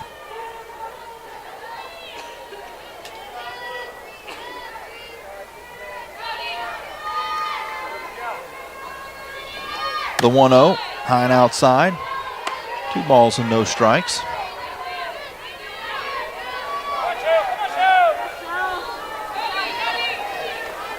Of course, Bree Carrico could re-enter the game. We'll give you her numbers as of now as this pitch is grounded down to third. Strickland cuts across in front of Watley, makes the play, throws over to Roberts in time. Couple of nice plays here in this 6th inning for Macy Strickland.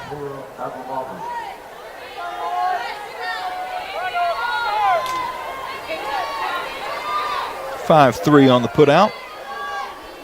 Nora Abramovich, who homered her last time up. Solo shot to lead off the 5th inning, takes the first pitch for a ball.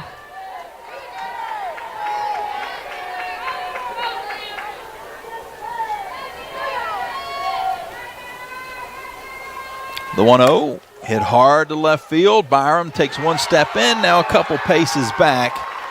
She makes the catch for the final out of this top of the 6th. The hard hit ball, but right in the neighborhood of Byram. So Abramovich goes down for the 3rd time today, mixed in with that solo homer. And the Hokies lead holds at 5-0. Flames have 6 outs to work with as we go to the bottom of the 6th here on the Liberty Flames Sports Network from Van Wagner, presented by Abish Financial Services. Every great athlete knows the final minutes of the game are where champions are made. Whether it's the last inning, the 4th quarter, or overtime, every move counts. One smart play can seal the win, and one mistake could cost it all. Fumble! The same can be said for retirement. I'm Abe Abish, founder of Abish Financial Services. Those last 5 to 10 years before you retire, that's your final stretch. At Abish Financial, we can help build a game plan for taxes, healthcare, and income for the years ahead. Call us for your customized retirement playbook, 571-406-4411. If you're over 59 and have $500,000 or more of investable assets, we can create your plan complimentary. 571-406-4411 or visit abishfinancial.com. Investment advisory services offered through Abish Financial Wealth Management, LLC, a registered investment advisor firm. Insurance services offered through Abish Financial Services, Inc., licensed in Virginia.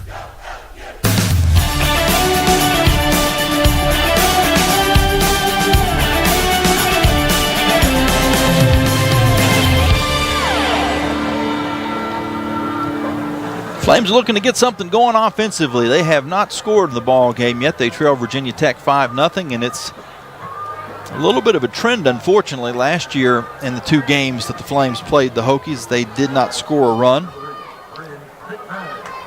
Were outscored 15-0 in between the 2 matchups in Lynchburg and Blacksburg. Bren McManus will face off against Avery Layton for the first time. Layton came in relief last inning. The first pitch to McManus is taken for a strike.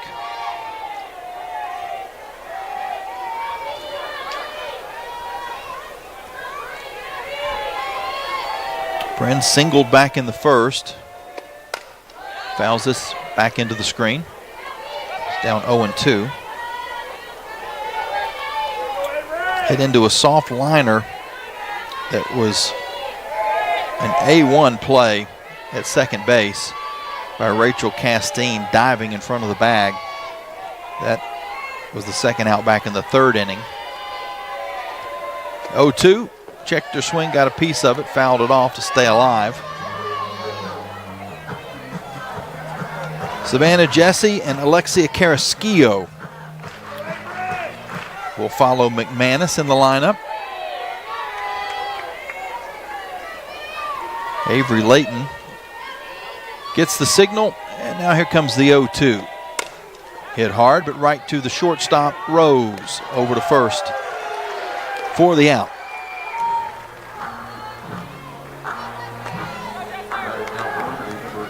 Now Savannah Jesse, who is 0 for 2 on the day, struck out back in the 1st inning. This is her first at bat against Layton, and Layton, tell you, something in her bio that really could easily be in my bio if I had one. First pitch to Jessie is taken for a strike. Says if she had to choose one place to eat from for the rest of her life, I'm not positive I would pick this place, but it would certainly be in the top 5. She says Culver's. That's a good answer. Jessie ground ball to second base, scooped up by Castine, and fires over for the second out.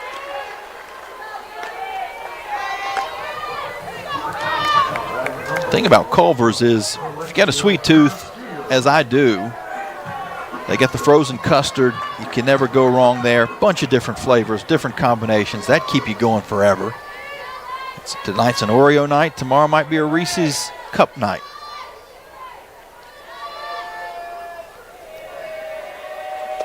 Alexia Carrasquillo fouls the first pitch into the crowd. Bounces between a few folks safely. Yeah, they got the dessert. You don't have to worry about that. Plenty of options, plenty of toppings. But then the menu's not bad either. They've got everything from, of course, the hamburgers is what they're famous for, and the fries and all that. But they've got fish, and they've got salads, and they've got chicken, and they've got a little bit of everything. The 0-1 popped up in the infield. Back behind second base is Castine, and she'll make the catch. So a 1-2-3 inning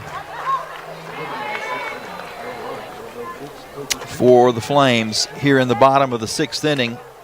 And they're going to be down to their final 3 outs to try to get something going, trailing the Hokies 5-0. To finish that thought on Layton's place she would eat at for the rest of her life if she had to choose one, being Culver's. The only thing I would change is not a big fan of those crinkle fries. If they could get some straight fries like a Freddy's or a Steak and Shake or something like that, then my goodness, I'd never leave there. But I think they got onion rings, which are pretty good. All right, now that I've made everyone sufficiently hungry, and I haven't eaten dinner myself, let's take a break and we'll come back and finish up the ball game as we head to the 7th inning. The Flames trailing 5-0 here on the Liberty Flames Sports Network from Van Wagner, presented by Abish Financial Services. At Carter Bank, we believe life is best lived full of opportunities and dreams, of goals achieved and promises kept. We've been creating opportunities for more people and businesses to prosper since 1974. That means great local lending, convenient access to your money, accounts and guidance that make it easier to get more done. We are Carter Bank, the preferred community bank of Liberty Flames Athletics. Visit carterbank.com to learn more. Member FDIC, Equal Opportunity Lender. You're listening to Liberty Softball from Van Wagner on the Liberty Flames Sports Network, presented by Abish Financial Services. Time now to check the Carter Bank box score.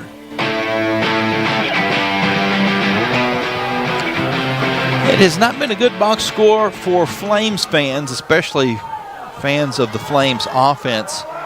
Liberty has not scored in this ball game. Virginia Tech leads 5-0. 5 runs, 8 hits, no errors for the Hokies. No runs, 4 hits, and no errors for the Flames. Virginia Tech put 2 on the board in the first, 1 in the second, and 2 in the 5th. Gabby Mike got the start for Liberty.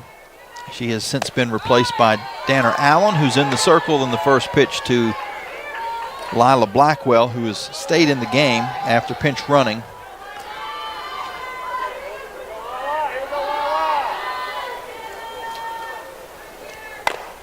She'll hit that down to short. Watley comes up with the throw in time, not in time.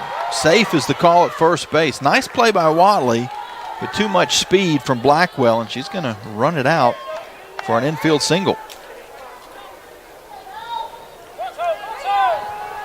Blackwell pinch ran for Aldridge back in the 5th and came around to score on the RBI single from Castine. As I mentioned, Blackwell has since stayed in the game and is at first as the first pitch to Yeager is taken for a ball. The 1-0 from Allen, just outside. 2 balls and no strikes. That was 64 on the gun.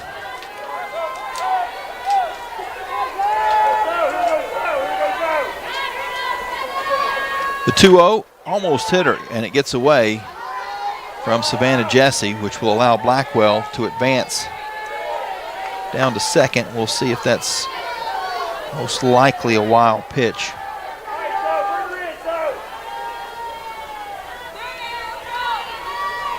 It is. The 3-0, foul back.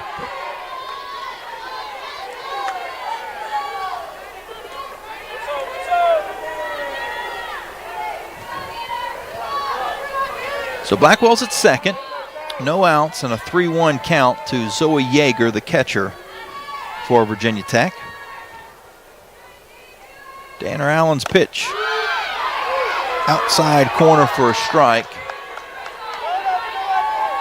We didn't see the gun on that one, but it was certainly the speed ball, as Bruce Springsteen would say. The 3-2, hit hard but foul down the third base line.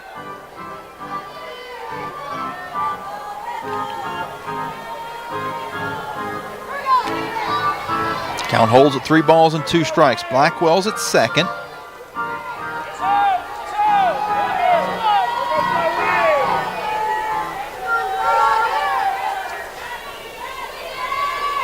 We have another payoff pitch to Yeager. High and outside. Ball 4. Allen with her first walk since she has entered the game.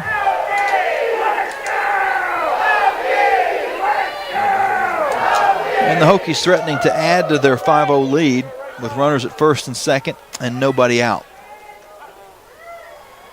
Rachel Castine, who had an RBI single her last time up, is set to hit, but first we're going to have a visit in the circle as Casey Fagan-Graham will talk things over with Danner Allen.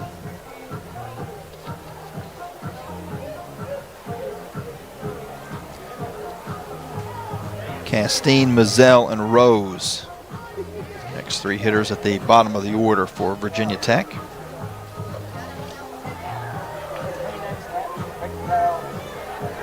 Hokies 36-6 coming into the ball game, 11-4 in the ACC, and ranked as high as 10th in the country.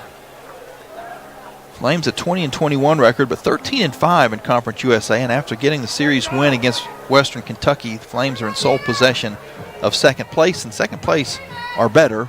Certainly you'd like to win the regular season. They've got a little work to do to catch up with Jack State there. But if you can stay in second place in the conference, that puts you in a good spot come tournament time. One less game to play as the first pitch to Castine is skied high into left field. Paige Dorr can't make a play on it. The throw is going to be to third, where the runners had to hold up expecting that ball to be caught. But the throw does not get to the base in time, and so the runners will be at first, second, and third with no outs. That ball was a mile high. We'll see how that is scored. I'm not sure if Dorr, Abby Mazzell, the right fielder, is 0 for 3 on the day.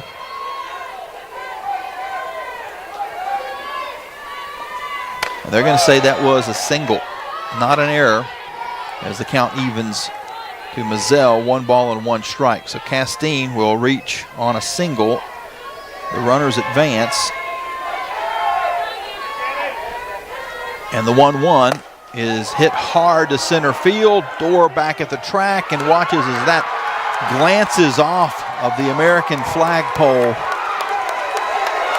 for a grand slam home run.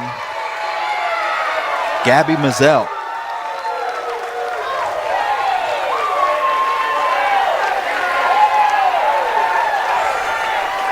That empties the bases and gives the Hokies a 9-0 lead.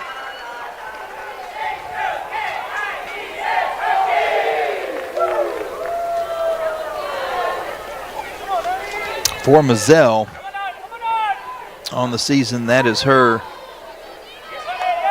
6th home run.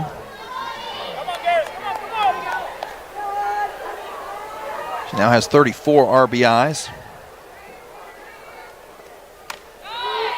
The bases are clean, still nobody out. The first pitch to Annika Rose is taken for a strike.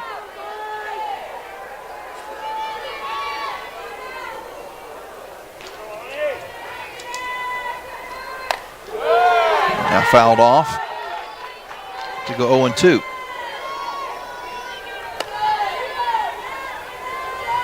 "11 hits and 9 runs for the Hokies. All of those runs earned, as neither team has committed an error.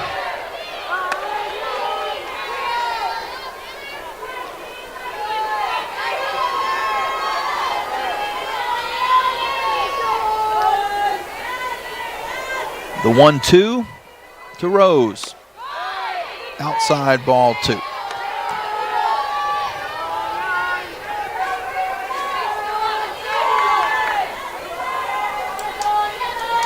Annika Rose, the junior, will loft this to second base, a little soft liner, which is caught by Ella Fox.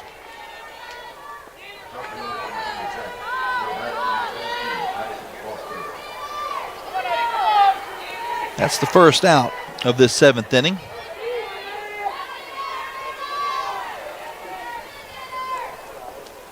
Back to the top of the order, Addison Foster. And I do want to mention on Rose,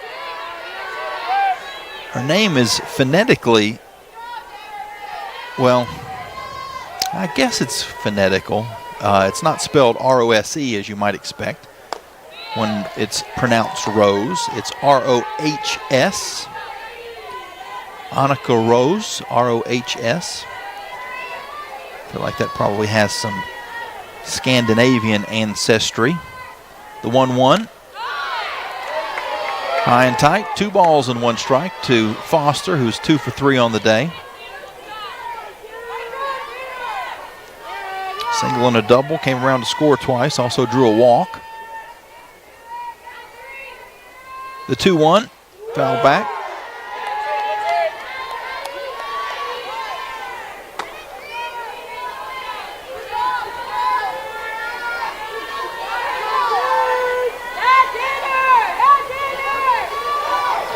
Two and 2, bases empty with 1 out. 4 runs in for Virginia Tech. They lead 9-0 in the 7th. A ground ball to Watley at short.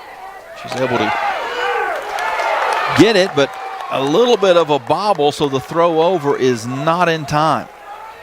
We may have our first error of the ball game. It was a close play at first, and I think the Flames are going to challenge this. It is our first challenge of the day for either team. The naked eye, I kind of thought it was an out, but it's very close. So this will give the umpires a chance to make the run down towards the Liberty bullpen and take a look at the monitor.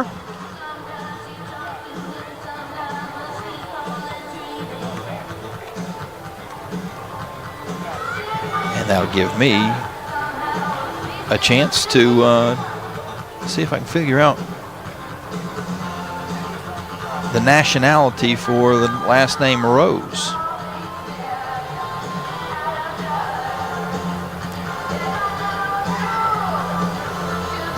We don't have a look at a replay monitor here, and trying to sneak over and look and see if on the TV in the opposite room, if they're showing a replay over there. They are not. Matt Warner says safe. Matt doing play-by-play on TV. He has made his official prediction. And now the umpires are going to tell us theirs. And I should have known the answer. I said Scandinavian on Rose. It's German. And after review, indeed, first base umpire as well as Matt Warner were both right to start with. Safe at first. So a runner at first with 1 out for the Hokies.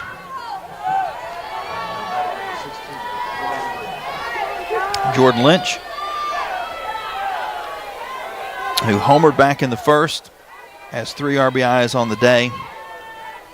And will bat with a runner at first. She skies this high into foul territory. Strickland makes the catch just to her right of the foul line.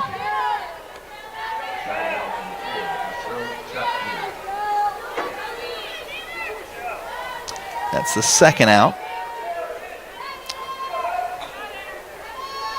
which means going back to that official review,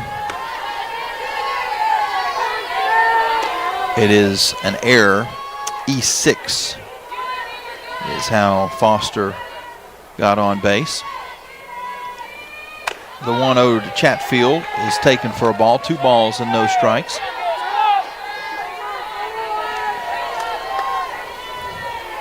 So yes, Annika Rose, R-O-H-S. Don't know for sure. Don't want to speak for her Ancestry.com profile, but at least the name Rose in general has roots traced to Germany.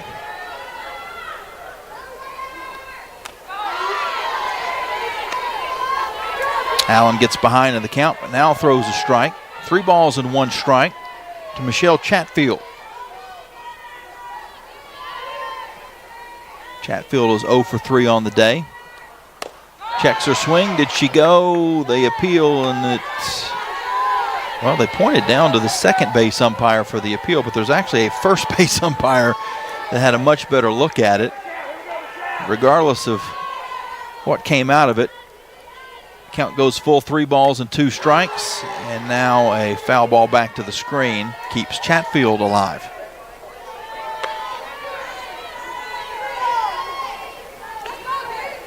Runner at first is Addison Foster. Hokies with 4 runs across. They lead 9-0 in the top of the 7th. Here's the 3-2 pitch. Hit hard to left field, but it's going to hang up. Byram steps over to her left and makes the catch for the final out of the inning, but not before the Hokies put 4 more on the board.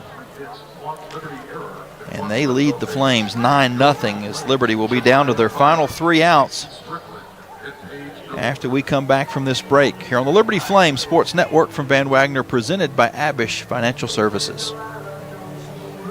Have you downloaded the Liberty Flames mobile app? If not, what are you waiting for? The Liberty Flames mobile app is your lifeline to Flames athletics. Get the latest news on your favorite teams, find upcoming schedules, buy and download tickets to the next game, listen to podcasts, and hear our online Liberty Flames Sports Network audio broadcasts. High fly ball, deep center field. Snyder going back. It's out of here. It's all on the Liberty Flames mobile app. Download it for free from your mobile app store today. Flames Nation, this is Liberty softball head coach and proud Flames Club member, Dot Richardson. I want to take this opportunity to invite you to join me in supporting Liberty Athletics' mission to train champions for Christ on and off the field. Your support directly impacts our student athletes and is a valuable part of our team. Membership starts at just $75 and comes with great benefits like access to premium seating, hospitality, and parking privileges. Join today. Visit libertyflamesclub.org.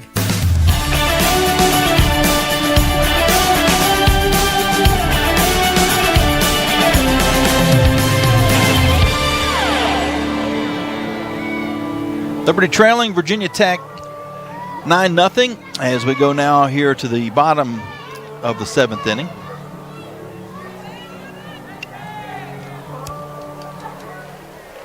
I don't like what I just did there.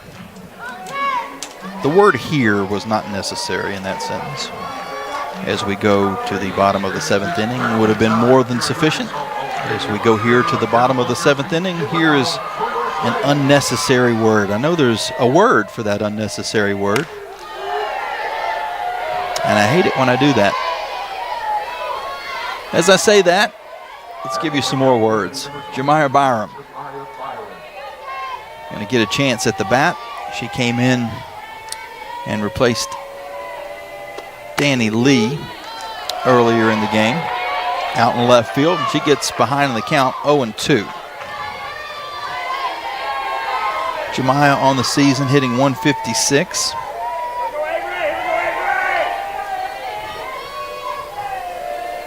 The 0-2. Big swing, but came up empty. Avery Layton with the strikeout. Layton came in relief back in the 5th inning and has pitched well since then. Gave up an infield hit to Paige Dorr and nothing more. 7 up, 7 down since then. That was her first strikeout.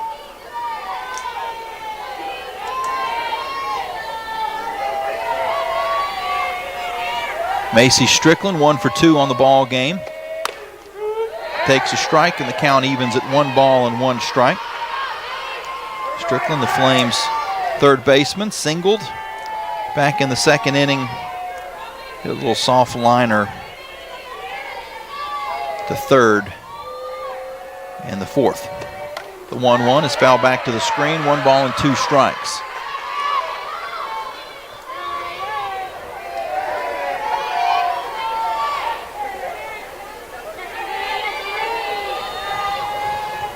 Flames, after today's game, will travel down to Miami tomorrow.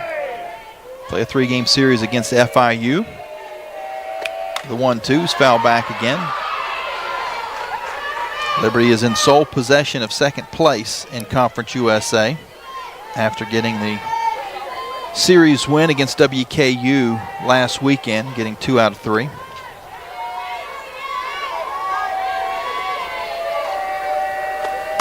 Another foul ball. Strickland stays alive. Nobody on, 1 out. In the bottom of the 7th inning, the Flames trailing 9-0. Jack State, they're at 16-2, a 3-game lead at the top of the standings.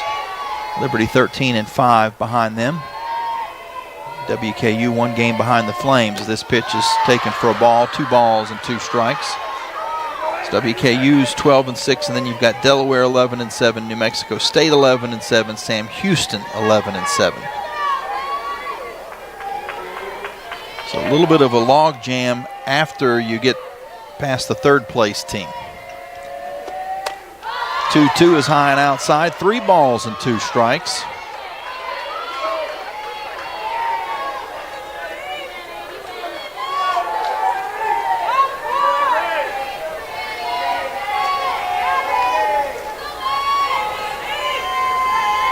Strickland looks in. Here's the pitch. Hit hard to left field, but right at the left fielder, Abramovich, who makes a couple of steps to her left and squeezes the second out.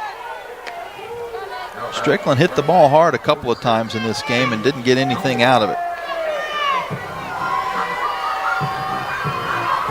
Well, I say that. She had a single, so she hit the ball hard back in the second inning, got a single, but a couple more times, a couple of foul balls, and in that case, that line drive to left. Paige Dorr, who has the only hit against Layton in the game, it was an infield single, will try to do the same. Little check swing, it goes down to third. The throw over from Lynch is in time for the final out of the ball game. A combined shutout for Virginia Tech. Carrico got the start. Layton comes in and finishes things off. The Hokies with the win. They go to 37-6 on the year. They will now go home to play Georgia Tech over the weekend. They'll host the Flames on the 22nd and then host North Carolina the following weekend. So 7 straight home games for the Hokies. The Flames are finishing up a 5-game homestand and will now head on the road for the next 4. The next chance you have to see the Flames here at Camp Vice Field is against La Tech on the 24th of April. 2 teams go through the handshake line. They're going to have their closing prayer, as they always do, around the circle. And we'll get a chance to talk to Coach Dot Richardson here in just a little bit. But let's take our timeout before we head into the post-game show. Again, the Lady Flames fall to Virginia Tech 9-0 here on the Liberty Flames Sports Network from Van Wagner, presented by Abish Financial Services.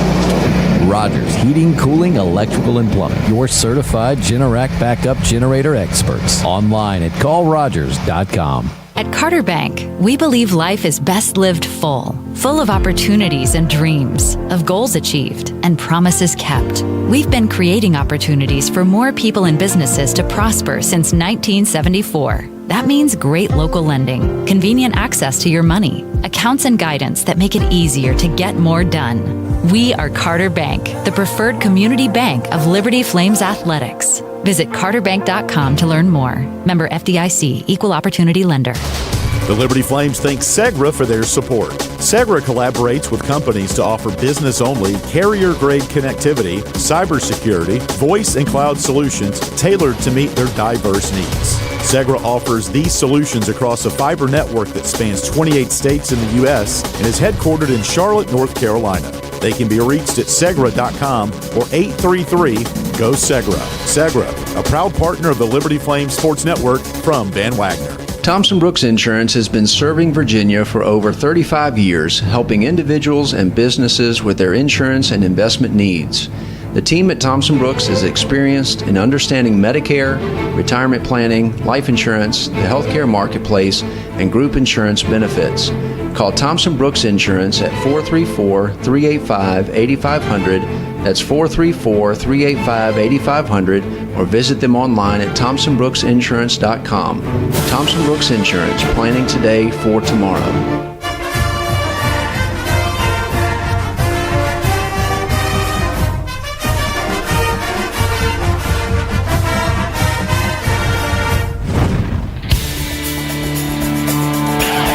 You've been listening to live play-by-play coverage of Liberty Lady Flames softball from Van Wagner on the Liberty Flames Sports Network, presented by Abish Financial Services. Time now for the Coca-Cola postgame report. Coke, taste the feeling. Welcome back into Liberty Softball Stadium. The Flames fall to Virginia Tech 9-0, and we now have the head coach of the Lady Flames on the headset downstairs, and she's got a special guest with her as well, as we'll talk to here in just a minute. But, Coach, I know the game didn't go the way that you wanted it to, and this Hokie team just has kind of had your number as far as their pitching staff. It's been tough to solve them.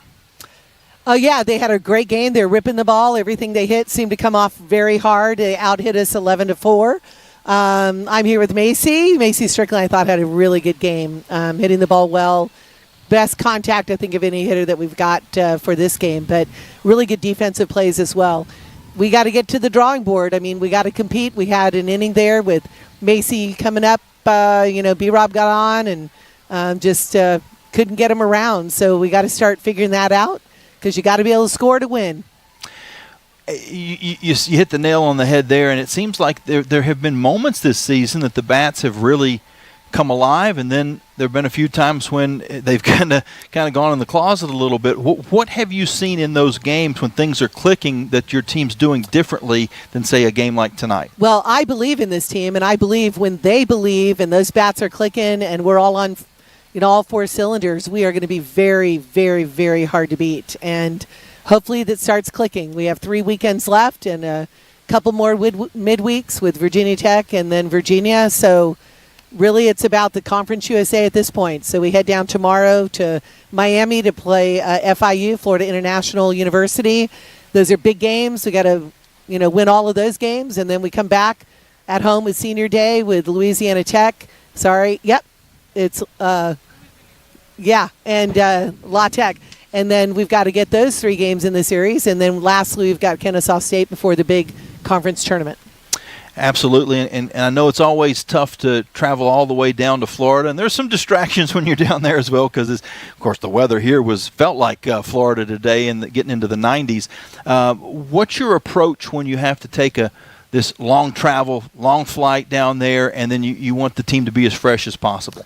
Well, we have to be prepared, and I think today's heat helped us a little bit, but there'll be a lot of humidity in Miami. It's going to be in the low 80s, though, so hopefully with the wind coming off the ocean, all that great stuff. But it's going to be a strong competitive game, and, they're fighting for a spot in the conference tournament as well. We're seeding second right now, so we can't drop any games to make sure we hold it. Coach, we appreciate your time. Let's have a quick chat with Macy and safe travels to Florida. Thank you so much. God bless everyone, and go Flames. And here's Macy. Thanks. Hey, Macy, thanks for joining us. I know, again, not the outcome that you and your teammates would have wanted in this ball game.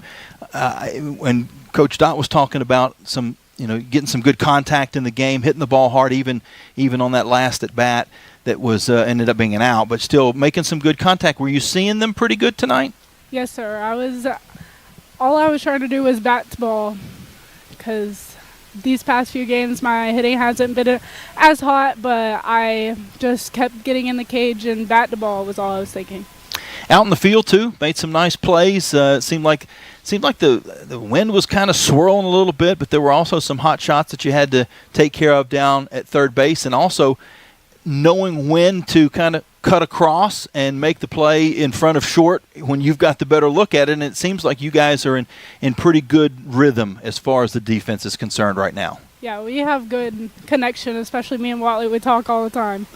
So, what is the key to this team's right now? Because again, the record's not exactly what you would like, but everything that you want to accomplish is still in front of you. If you finish up the conference season strong, you go to the conference tournament, you win the conference tournament, you're right in the NCAA tournament, and that's all you really want. And then, I mean, everything, including the World Series, is a possibility if you get into the tournament. What's it going to take off the field and on the field for this team to be able to accomplish what you want? I think trusting what we've been doing, how we've prepared. I think sometimes, like, when we get in these games, we doubt ourselves a little bit, especially when we get behind in the first inning. But I think trusting what we're doing and what we're also doing off the field, like, you can't just give up after they score, because that's not how the game of softball works. You just got to keep fighting when you're behind. It seems like the locker room is still unified. Everybody's got the same goals and objectives. Yes. Outstanding. Well, have a safe trip down to Florida. Enjoy yourself down there and bring back 3 wins. Thank you so much. That was Macy Strickland, our Thompson Brooks Insurance player of the game, as well as Coach Dot Richardson, and their thoughts on today's, unfortunately, not a good game for the Lady Flames. They fall to Virginia Tech 9-0, but a chance to bounce back with 3 important conference games at FIU. They'll be on the road tomorrow and head down to Miami for a 3-game series this weekend.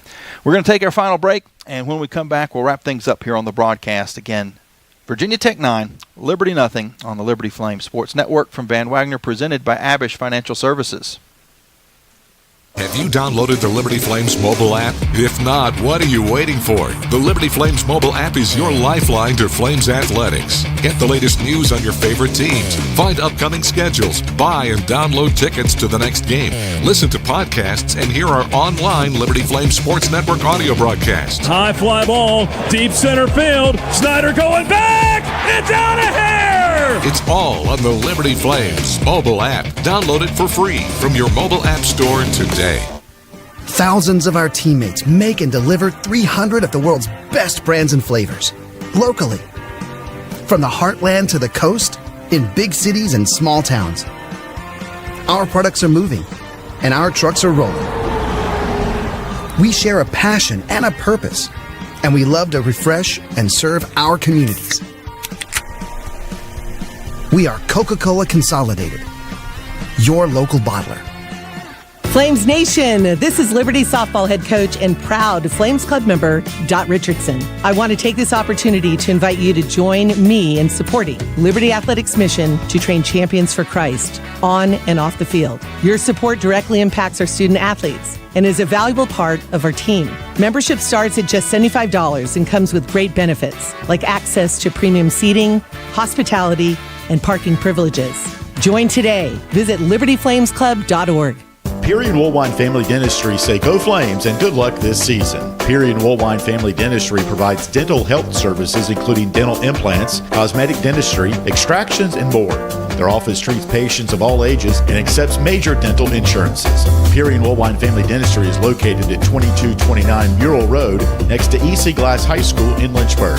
You can reach the office by phone at 434-847-5331 and online at PearyFamilyDentistry.com.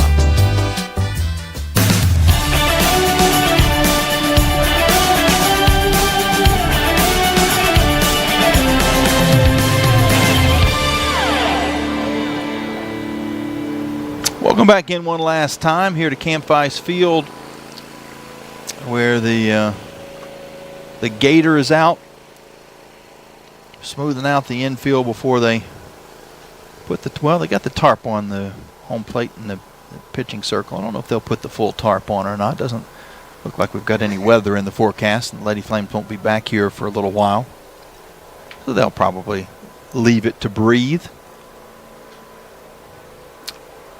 I want to say hello to everybody tuning in. The Flames do fall victim to Virginia Tech 9-0 in this game today.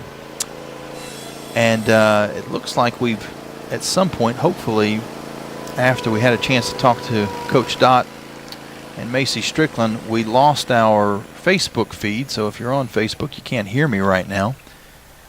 Still broadcasting on the other outlets, including YouTube. But we had a lot of folks tuning in and saying hi. A few more unfortunately can't hear me acknowledge that they were listening in because we lost the connection on Facebook for some reason. But we had Kathy tuning in, and she was actually at the game and listening in on Facebook as she watched in the stands. And then also Deborah in Tazewell, Tennessee, and there's an extra connection to that. That's my mom. My mom listening in from back in Tennessee to the broadcast today. I know she, as well as the other Flames fans, wish that the outcome would have been a little bit different, quite a bit different, as this Virginia Tech Hokie team, they're outstanding, and they're gonna be a tough out in the NCAA tournament. They're certainly on pace to be right in the mix to host a regional. Last year, they were the last team to not host. They had to go on the road and lost in the regional final at Alabama, and they felt like they certainly deserved to host last year, and they're trying to put up a case to be in that spot this year. They're now 37-6 on the year. Started the season 22-2, the best start in program history. So we'll follow the Hokies the next week or so, because the Flames will play them one more time on the road down in Blacksburg next week. Our final box score, the Hokies 9, the Flames nothing. Liberty no runs, 4 hits, 1 error. The Hokies 9 runs, 11 hits. And I may misspoke there. The Hokies 9 runs, 11 hits, no errors. The Flames no runs, 4 hits, and 1 error. Addison Foster at the top of the lineup had a couple of hits, scored 2 runs. Jordan Lynch, she went 2 for 5 in the game, but did have a 2-run homer and 3 RBIs. Gabby Mazzell, she had a grand slam, went 1 for 4, but a 4 RBI homer. And those were the main highlights offensively for the Hokies. Flames really didn't have any. They didn't score any runs. A few base hits scattered throughout the ball game, 4 of them to be exact. Bree Carrico gets the win. She's now 12-0 on the year, pitched 4 innings, gave up only 3 hits, 4 strikeouts, no walks. Avery Layton came in to get the save. She pitched 3 innings, gave up 1 hit, and had 1 strikeout and no walks. So no walks for the Hokies at all in today's ball game. On the opposite side, the Flames gave up 6 walks. It was Gabby Mike who takes the loss. She's 2-9 on the year, 4 innings pitched, 7 hits, 5 runs, all earned, 5 walks and 4 strikeouts for Gabby Mike. Danner Allen came in relief, pitched 3 innings, gave up 4 hits, 4 runs, all earned, 1 walk and no strikeouts for Danner Allen. We played for 2 hours and 4 minutes. There were 801 folks here at the ballpark, and we just missed the record for the hottest first pitch in stadium history, at least by my calculation. And I guess I probably shouldn't go off of mine. I should see what Joe Carmody had registered, but the weather app I was using showed 88 degrees. The record was 89, the hottest first pitch in Camp Ice Field, Liberty Softball Stadium history. Just missed that. And as Coach Richardson told us, it's actually going to be a little bit cooler for them as far as the temperatures are concerned going to Miami tomorrow. The highs down there are going to be in the low 80s, but I'm sure quite a bit of humidity to go along with that. But you can't you can't ask for much better under the circumstances. You were talking about a 90-degree high in Lynchburg today, and you're going down to Miami. You're thinking, well, it might be in the mid-90s down there if it's 90 here, and could be pushing 100, which is still certainly out of season for this time of year. But it's actually going to be a little cooler in Miami than what we've seen here in Lynchburg today. And as far as the Lynchburg forecast, for those that are interested, another chance of 90 degrees tomorrow and Saturday. 84 on Friday in between. But yeah, some hot temperatures, unseasonably hot in the Lynchburg area, but not quite as bad down in Miami. So we'll follow the Flames as they head down to FIU, trying to continue to hold on to one of the two top seeds in Conference USA. They're currently in second place, a game ahead of WKU, a team that they won 2 out of 3 against last weekend here at home. Well, it's going to do it for us here. It remains me to thank everybody who made the broadcast possible. I want to thank Louie and all the folks on the engineering side of things for getting us on the air and ready to go. Nick Pierce for the behind-the-scenes stuff as far as the production of the broadcast. And he has a busy few days as well with the baseball team heading to Dallas Baptist to play a series this weekend. They just played last night and won against Duke 17-7, and they'll be on the road as well all the way out to Texas for a big series for Liberty Baseball, who is right now in the top 25 in the RPI and making a strong case to be an at-large in the NCAA tournament if they don't win Conference USA, which they're certainly hoping to do as well. I want to thank Nick for that. Also want to thank Joe Carmody for all the notes and stats, and as well as the Virginia Tech side of things for their help with pronunciations, and they had some really fun notes that we passed along throughout the course of the game. Some of the kind of the behind-the-scenes stuff with some of their players. Pretty fun. And I also want to thank you for listening. Again, whether it was on social media, Facebook, YouTube, online, libertyflames.com, or on the app, the Liberty Flames app, we certainly appreciate your patronage. Until we talk again when the Lady Flames play at Blacksburg against the Hokies next week.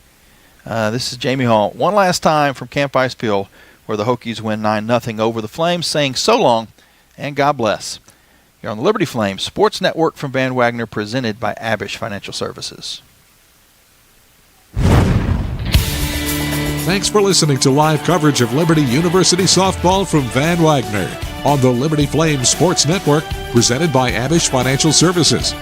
This broadcast of Liberty softball has been brought to you by Abish Financial Services, the official advisor of Liberty Flames Athletics. Liberty softball has also been brought to you by Bojangles' famous chicken and biscuits. It's Bo Time. Carillion Clinic, inspiring better health. Carter Bank, life lived full. By Coca-Cola, taste the feeling. Crossroads Family Dentistry. Centra Health, Destination Bedford. By 11 West, Foster Fuels, providing reliable service for 100 years. Frank Good Builders. Freedom First Credit Union. Start banking for good with Freedom First today. By Gentry Lock Attorneys. The Good Feet Store. Haley's Appliance and Outdoors. Ironclad Coffee Roasters. Craft roasted in Richmond, Virginia. By Larry's Tire and Auto Repair. Preventative maintenance, repair, and service at multiple locations and at larrystireservice.com. The Liberty Bookstore, the official online store of Liberty Athletics. Lynchburg Nissan. Nobody beats our prices. Nobody. Peary Family Dentistry. By Rogers Heating and Cooling, servicing Greater Lynchburg's HVAC and electrical needs. Segra, offering customized business technology solutions at segra.com. And by Thompson Brooks Insurance, planning today for tomorrow. The General Manager of Van Wagner Sports and Entertainment is Justin Metzger. Network Director Alan York. Coordinating producers Nick Pierce, Kyle Sykes, and Victoria Carter. I'm staff announcer Jeff Lawrence, with a special thanks to Liberty University Athletics Director Ian McCaw, Senior Associate Athletics Director Robert Goodman, and Assistant Strategic Communications Director Joe Carmody. Liberty Flames softball is an exclusive presentation from Van Wagner on the Liberty Flames Sports Network, presented by Abish Financial Services.